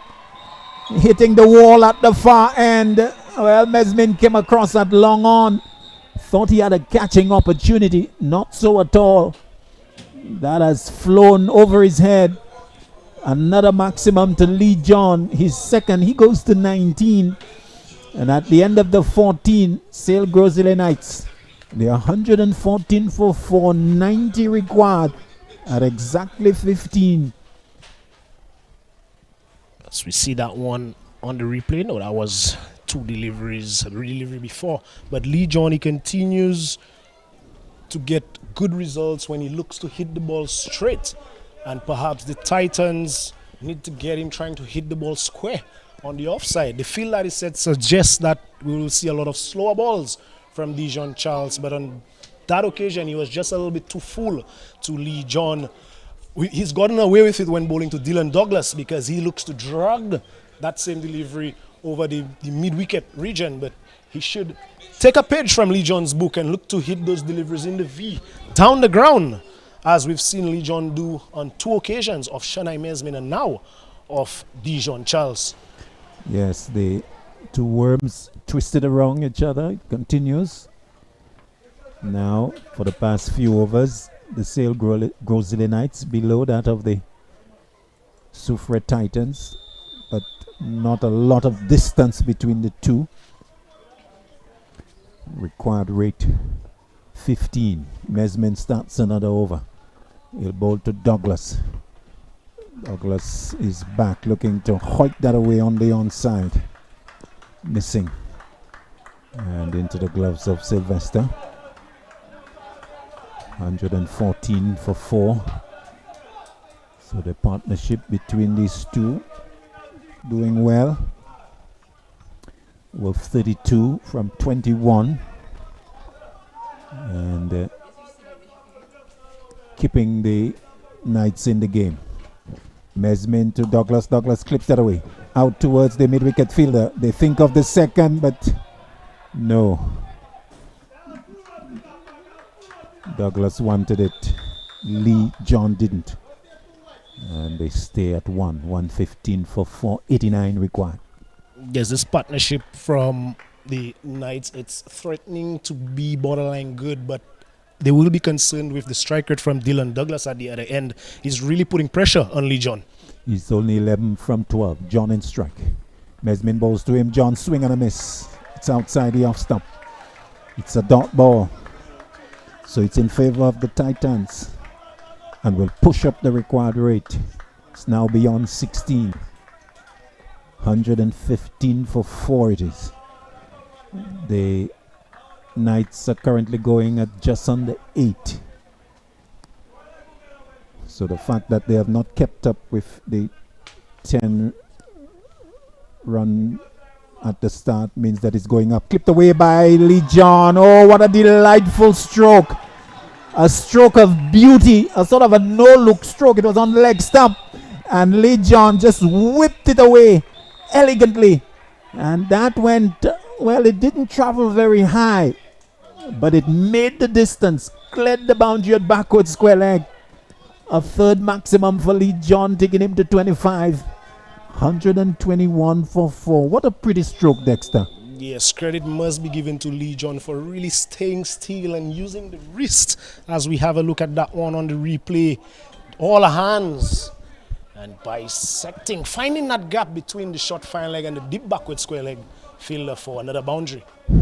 Mesmin moving into John. John down the track. Lofts that. That's gone high. Could be a catch for 2 fielders. It's Caleb Charles under it. And he puts it down. Oh, thought he had it. Came down. They can look for another no. And a chance for Lee John. He comes back for the second. It went high. Bolong on the edge of the back on the edge of the circle, was going back. Charles had extra cover on the boundary, came forward and to his right, got there. But of course, difficult under the lights. It came down, got two hands to it, but just not able to hold on. A life for Lee John. He goes to 27. 123 for 4. Spare thought for the young man. He did well to get under it.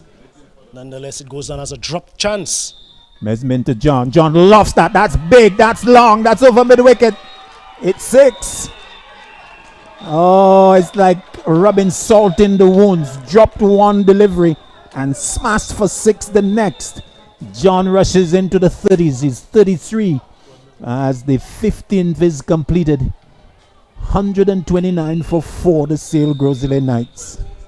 And Lee John with this innings is really keeping the Gros Islet Knights in this contest. The required run rate still remains at 15, some 15 runs off that Shanai Mesmin over. And Dylan Douglas, he needs to respond from the other end if the Gros Islet Knights are going to get that remaining 75 runs. But Shanai Mesmin really missed a trick in that over, bowling too full to Lee John. He has shown the propensity to hit and hit well down the ground.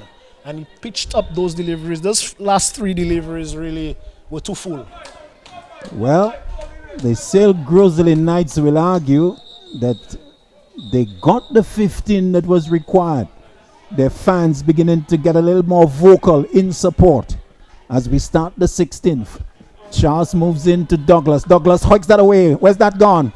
That's gone towards the boundary. Good work by Caleb Charles. Getting the body in behind it. Back for the second though.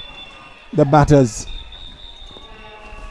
As Charles was short and turned away by Douglas for 2. 13 is 131 for 4. 73 required. Required rate 15.1. Charles moving in from the northern end to Douglas. Douglas hits that away or attempts to do so. It only goes back towards Charles in the follow through, but on the onside of the wicket, on the edge of the strip, so he's not able to make a catch of it. But no production from the stroke for Douglas. He stays on 13. 131 for 4. We are in the 16th over. The target is 204. Charles moves into Douglas. Douglas turns it. Can that find Gassi? No, Gassi can't get it. Can Charles come around? No, he can't. It's 4. Oh, that was nicely played by Douglas.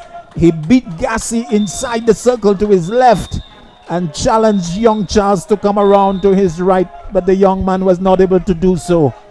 A boundary to Douglas takes him to 17 and the total 135 for 4. Nicely turned away, Dexter. Yes, getting inside the line of that delivery and rolling his wrist, getting that one past Garcia at short fine leg. But he needs to continue. He needs to find the boundary more consistently. Charles moving into Douglas. Douglas gets a full one, clips it away out towards mid wicket. Ecstasy Manuel will keep it down to the single. Low full toss by Charles, maybe looking for the Yorker. One taken. 136 for 4. 68 required. 4.2 remaining. Bat change for someone.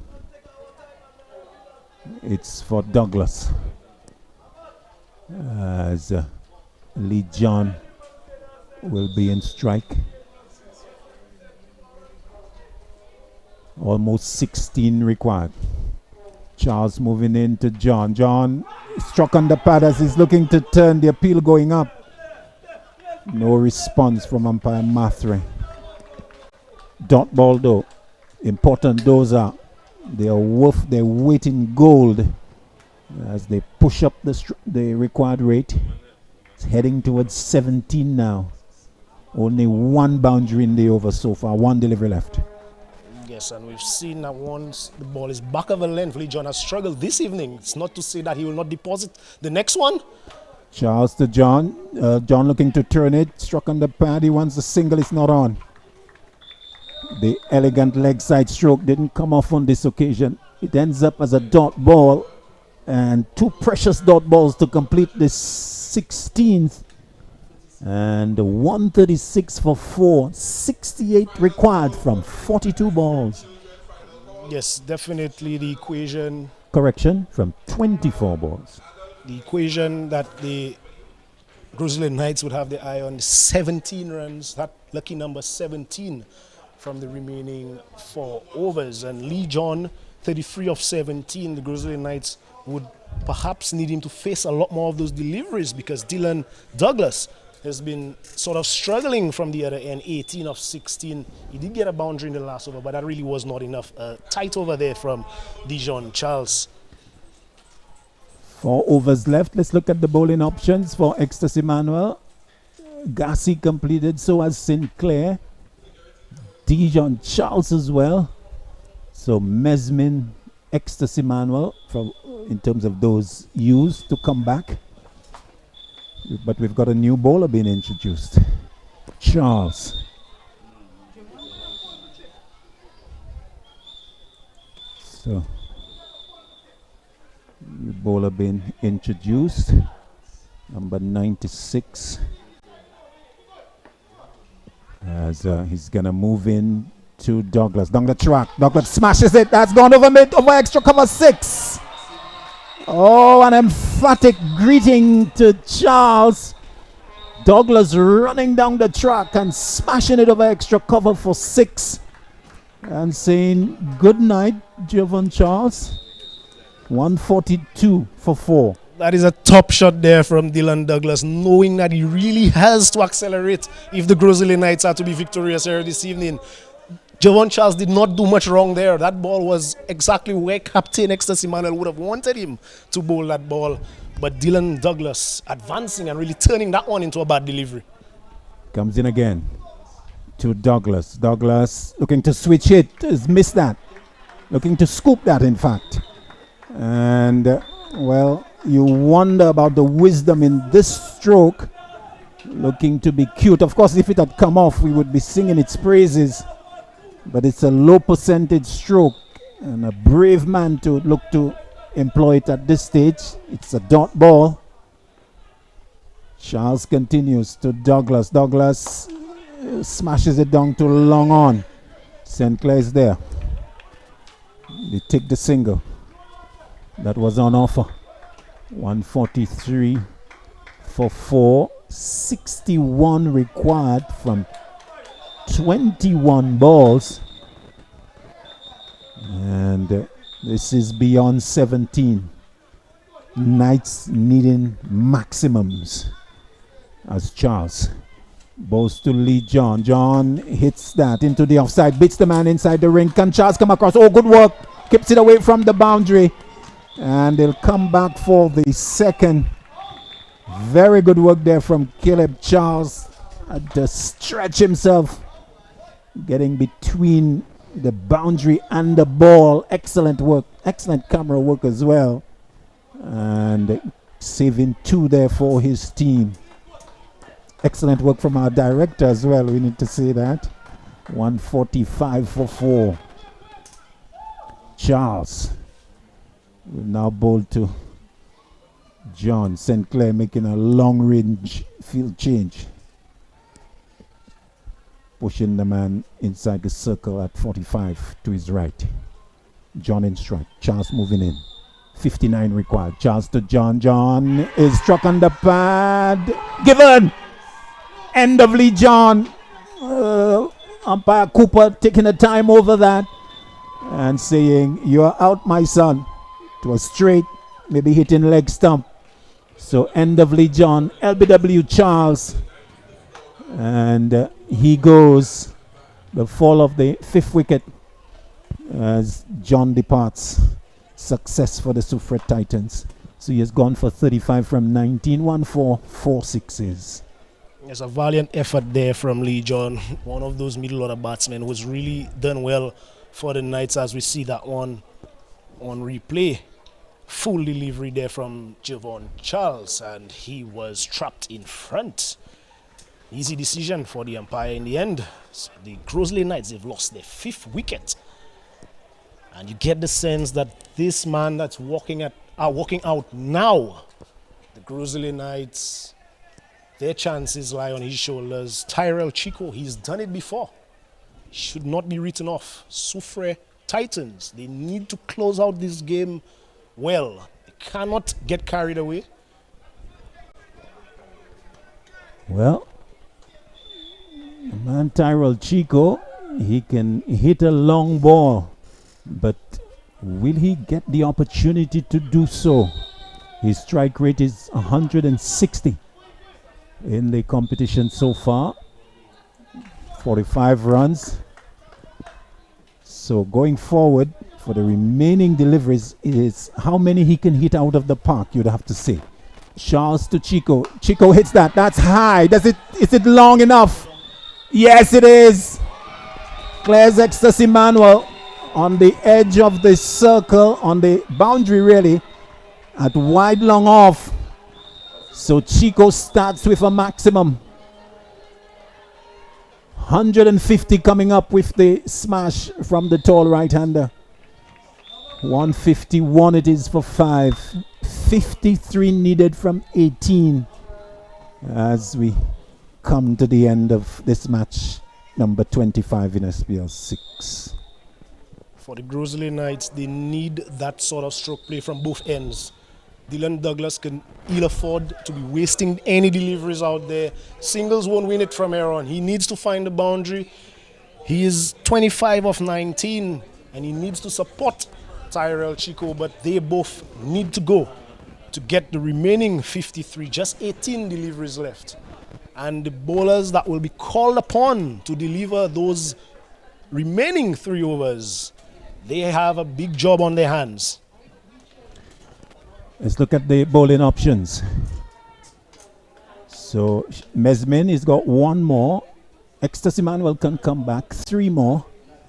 But it's Wayne Prosper that's been introduced. So, well, Ecstasy Manuel, he was successful in bringing on a fresh bowler for the previous over. Maybe back in his instincts with this new over. Prosper to Douglas. Douglas smashes it down the ground. Will not be happy with the result. Gets only a single. But maybe not a bad result from the Knights' point of view as Chico comes in to strike. 152 for 5. 52 needed from 17 deliveries. Yes, and from here on, it's all about who executes their plans the best will come out victorious. Wayne Prosper, it would be interesting to find out how many overs he's bowled in SPL 6 so far. I don't think it's many. A big job on his hands here to really keep Tyrell Chico quiet. Can Chico keep his nerve? Can he find the middle? Can he clear the boundary? Prosper moves into Chico. Chico hits that. Where's that gone? Along the ground to long off. Single. St. Clair's there. The Titans are happy with the result. Chico maybe not so happy. Takes the single. 153 for 551 needed from 16 deliveries. This is a big ask.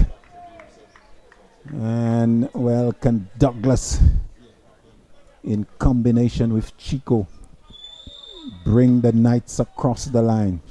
It will be some effort if they get there, I tell you. 19.12 the requirement. Prosper moving into Douglas. Douglas, a swing and a miss. And there's a big roar of approval by the Soufriere Titans in the field. Have you ever seen a team celebrate a dot ball like that, Dexter? It's precious. Yes, most definitely. Precious dot ball, and Wayne Prosper really showing all his experience. He is one of, if not the most experienced bowler in all of the Soufriere Titans camp locally. And all his experience is being relied upon here this evening by Captain Ecstasy Manuel, and so far he has delivered. 51 from 15. Oh, it is a mountainous task. Prosper to Douglas. Douglas edges past the keeper for 4. jumping Sylvester, not able to lay a glove on it. An important boundary as he threw the kitchen sink at it. 4 to him. 157 for 5, reducing the requirement to 47 from 14.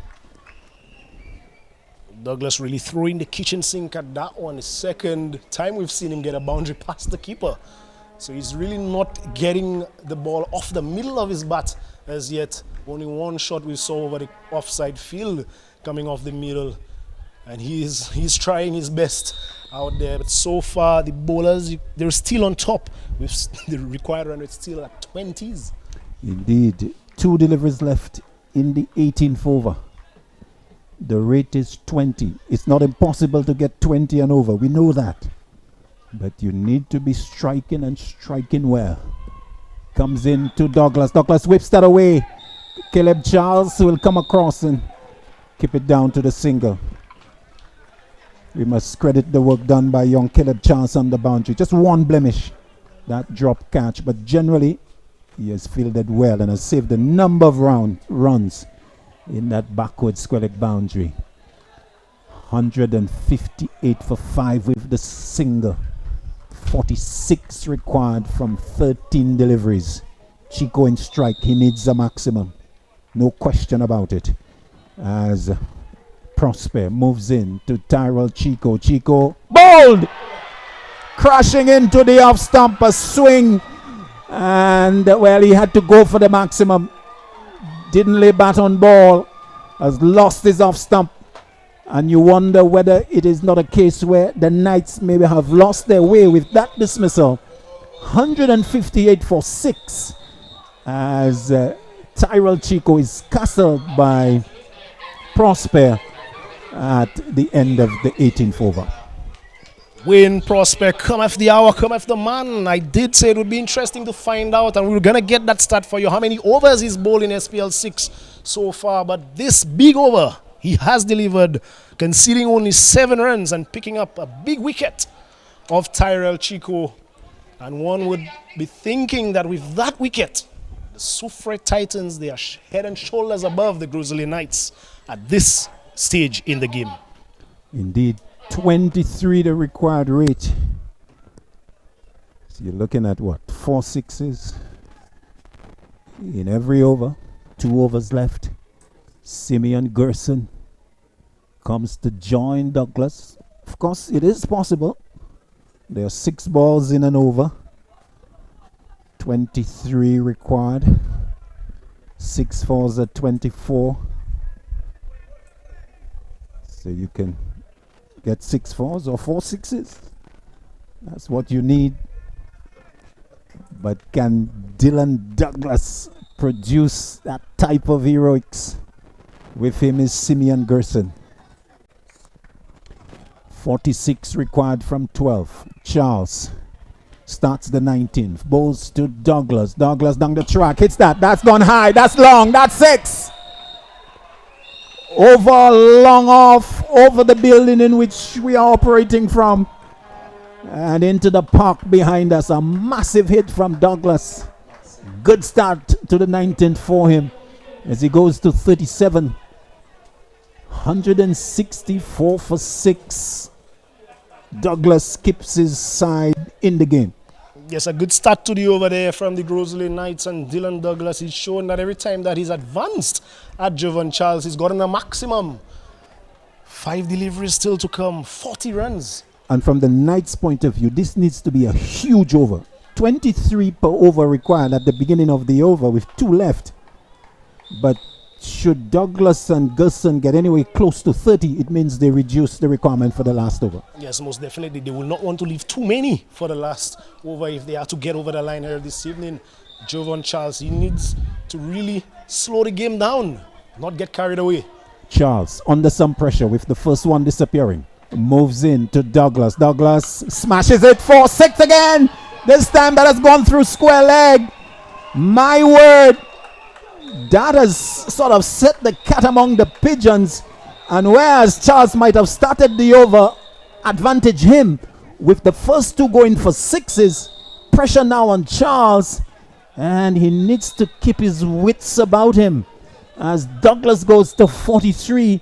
And in the body language, you can see the pressure as Ecstasy Manuel comes for a discussion with Charles. Yes, most definitely. Jovan Charles being placed under heavy pressure here from Dylan Douglas, who really knows that the Knights' chances are on his back here this evening. 34 needed from 10. Charles moves in to Douglas down the track. A play and a miss. Dot ball. Charles gets to redeem himself with a dot ball. Good comeback after the first two went for maximums. 34 required from 10. Yes, a precious dot ball. From 9, correction. Precious from 9. dot ball. Precious dot ball there from Jovan Charles. And really would be advised to really slow the game down. Don't rush into bowl. Dylan Douglas is already waiting for him. And he's in discussion with his captain, Ecstasy Manuel. 170 for 6. 34 needed from 9. The rate says 22. We can forget about that. 34 from 9. 6 is needed. How many can Douglas hit? Charles moves into Douglas. Douglas, swing and a miss. Another dot ball. Oh, good comeback, you Jovan Charles. You're doing it for the Titans, holding your nerve well. And now pressure building on the Knights. Dylan Douglas needs 2 maximums as the over comes to an end, or 2 more maximums. Yes, Jovan Charles, I was asking for him to slow down the game, but he slowed down that delivery. And Dylan Douglas was through the shot long before the ball had arrived. So good comeback there from Charles. But mind you, 2 6s will make it 24 for the over, which is what is required. They started the over needing 23 of the last 2. So it is still sort of even Stevens. Charles moves in to Douglas. Douglas, swing and a miss. A dot ball. Not a particularly great stroke on this occasion from Douglas. That was outside the off stump. And the left leg was spread towards the onside. And he missed 3 dot balls in a row. And it has gone almost crashing for Douglas. Started so well, but it's Charles that has held his nerve well. And credit to him. Good comeback after disappearing the first 2. Let's see how it will end. The 19th. Charles to Douglas. Down the track. Smashes it. And it goes along the ground. And Douglas maybe has hit the ball into his left boot. Hopping to the non-striker's end. And they take 1. Which means he will be in strike at the start of the 12th. Correction, at the start of the 20th. So maybe not the best thing for the Knights, because they need now 33. No, do they? Yes, 33 from the last over. A near impossibility, Dexter. Yes, and it will be Dylan Douglas on strike for the Gros Islet Knights if they are to get any confidence from that final over 33 runs. They definitely need 5 maximums. Indeed. 6 maximums. 5 maximums and a boundary. And Dylan Douglas is now a wounded Knight because he's hobbling after hitting that last delivery into his boot, it looks like. So, looks a tall order for the Knights. It is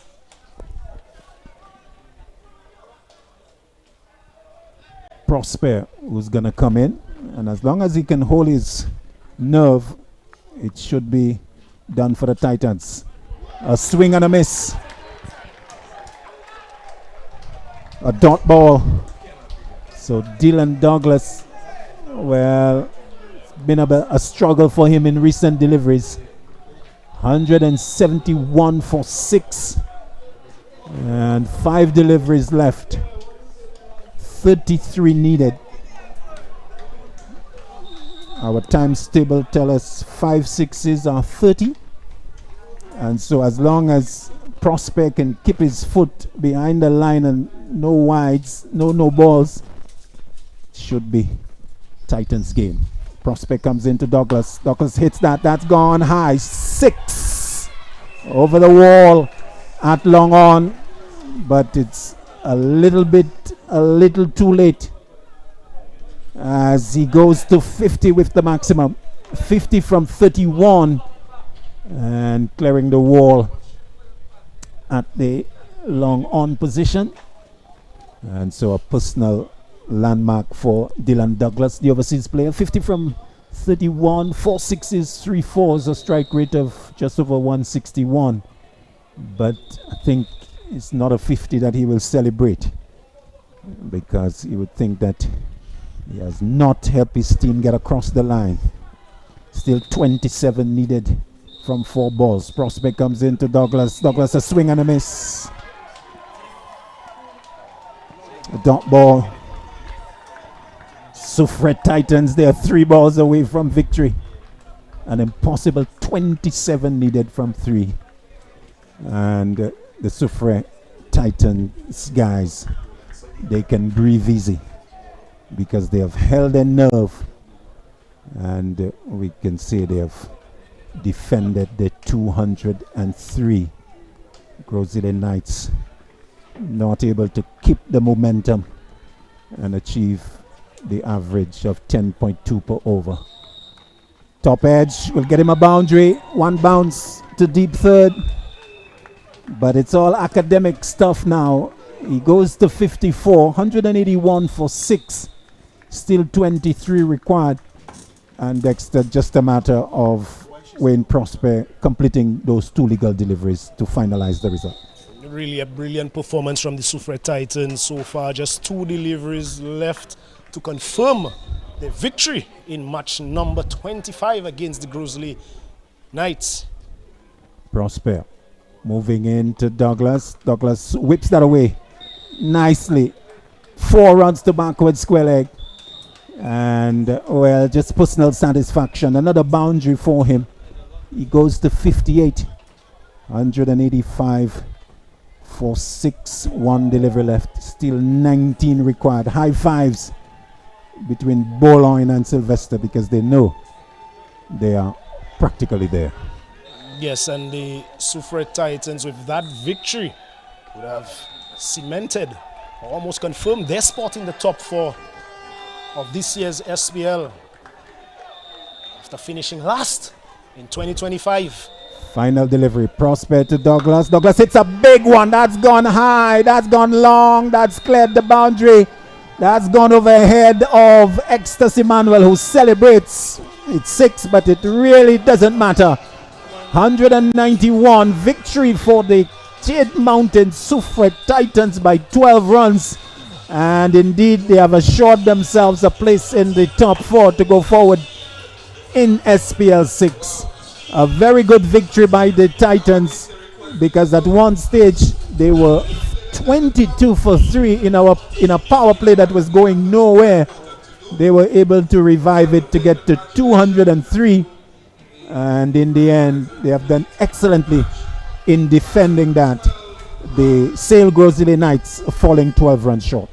Yes, a clinical performance there from the Soufriere Titans in the match where they really had to get a win, and they needed that 3 points to confirm their spot in that playoff spot, top 4. That is match summary. The Gros Islet Knights, they won the toss and elected to bowl first. The Soufriere Titans, they got to 203 for 6. Dijon Charles, a brilliant 107 of 54.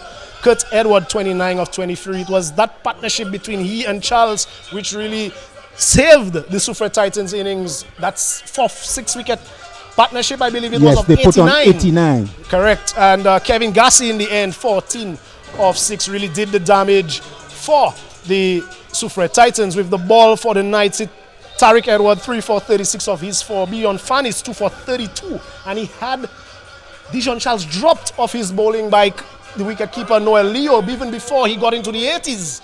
And Dylan Douglas, he finished 2 overs, none for 25. Gros Islet Knights in their turn at the crease, they could only muster 191 for 6.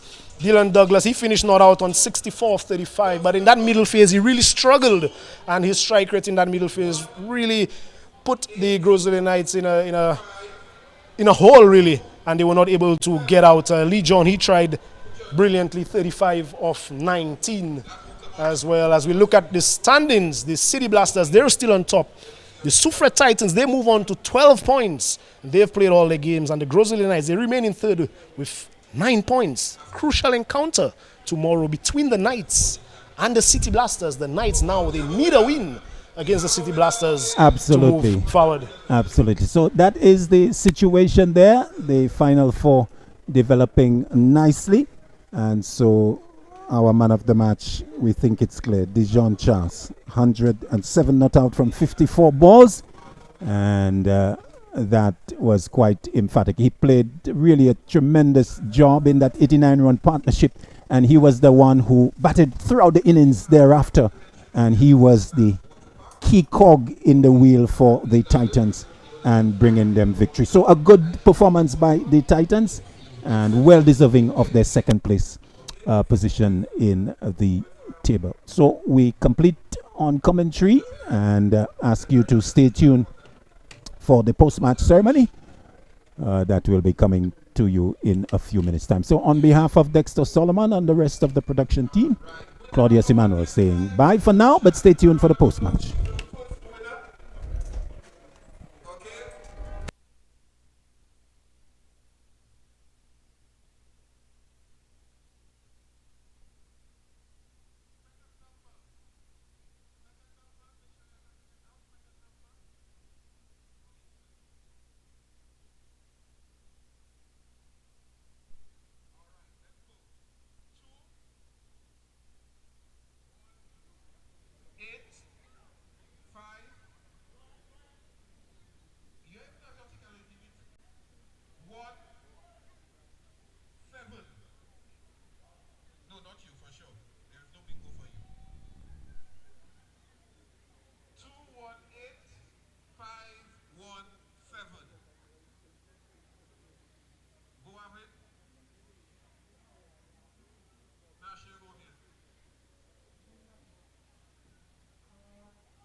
Coalition united, answer the gates. SPL, it's 758. It's a party when we play.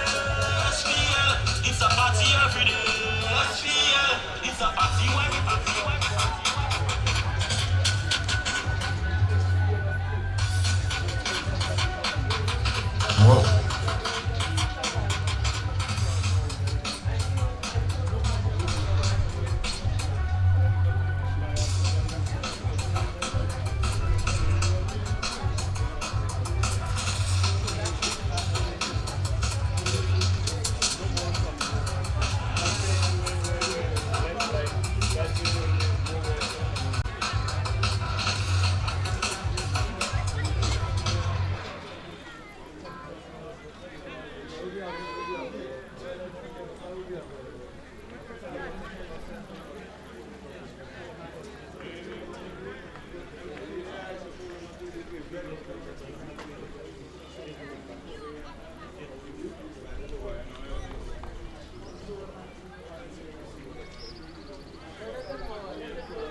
Good evening.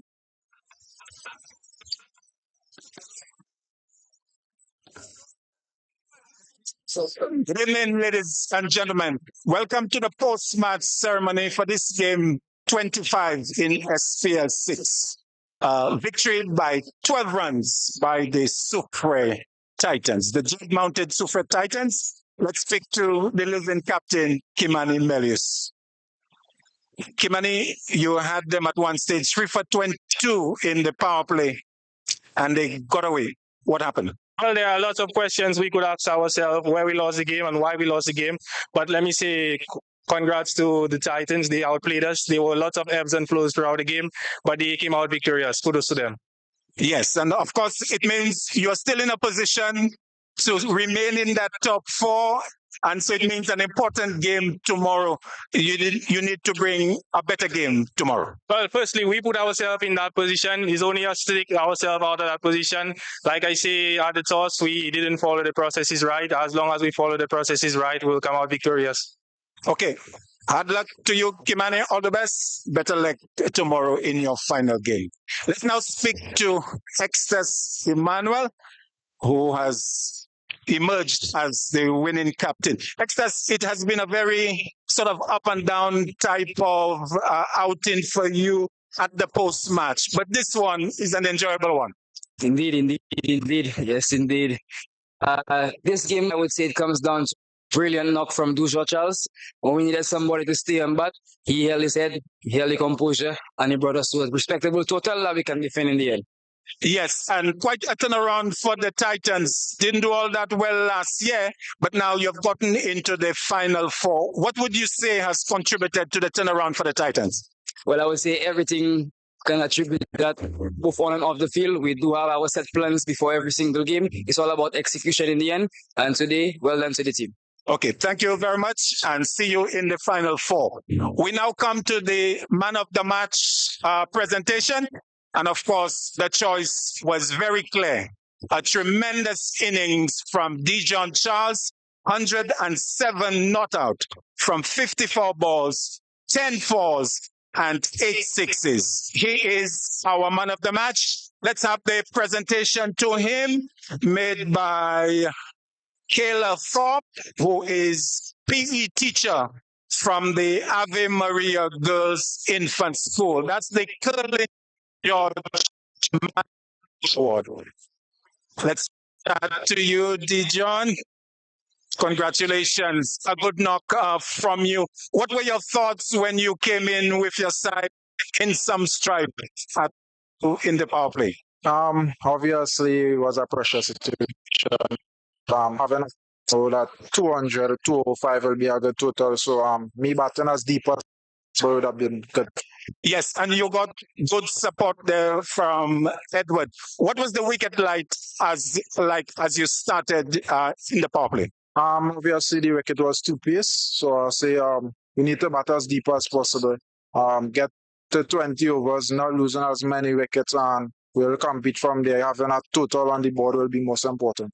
Yes, and you're looking forward to the Final Four, no doubt. Yeah, obviously. Just want to play good cricket.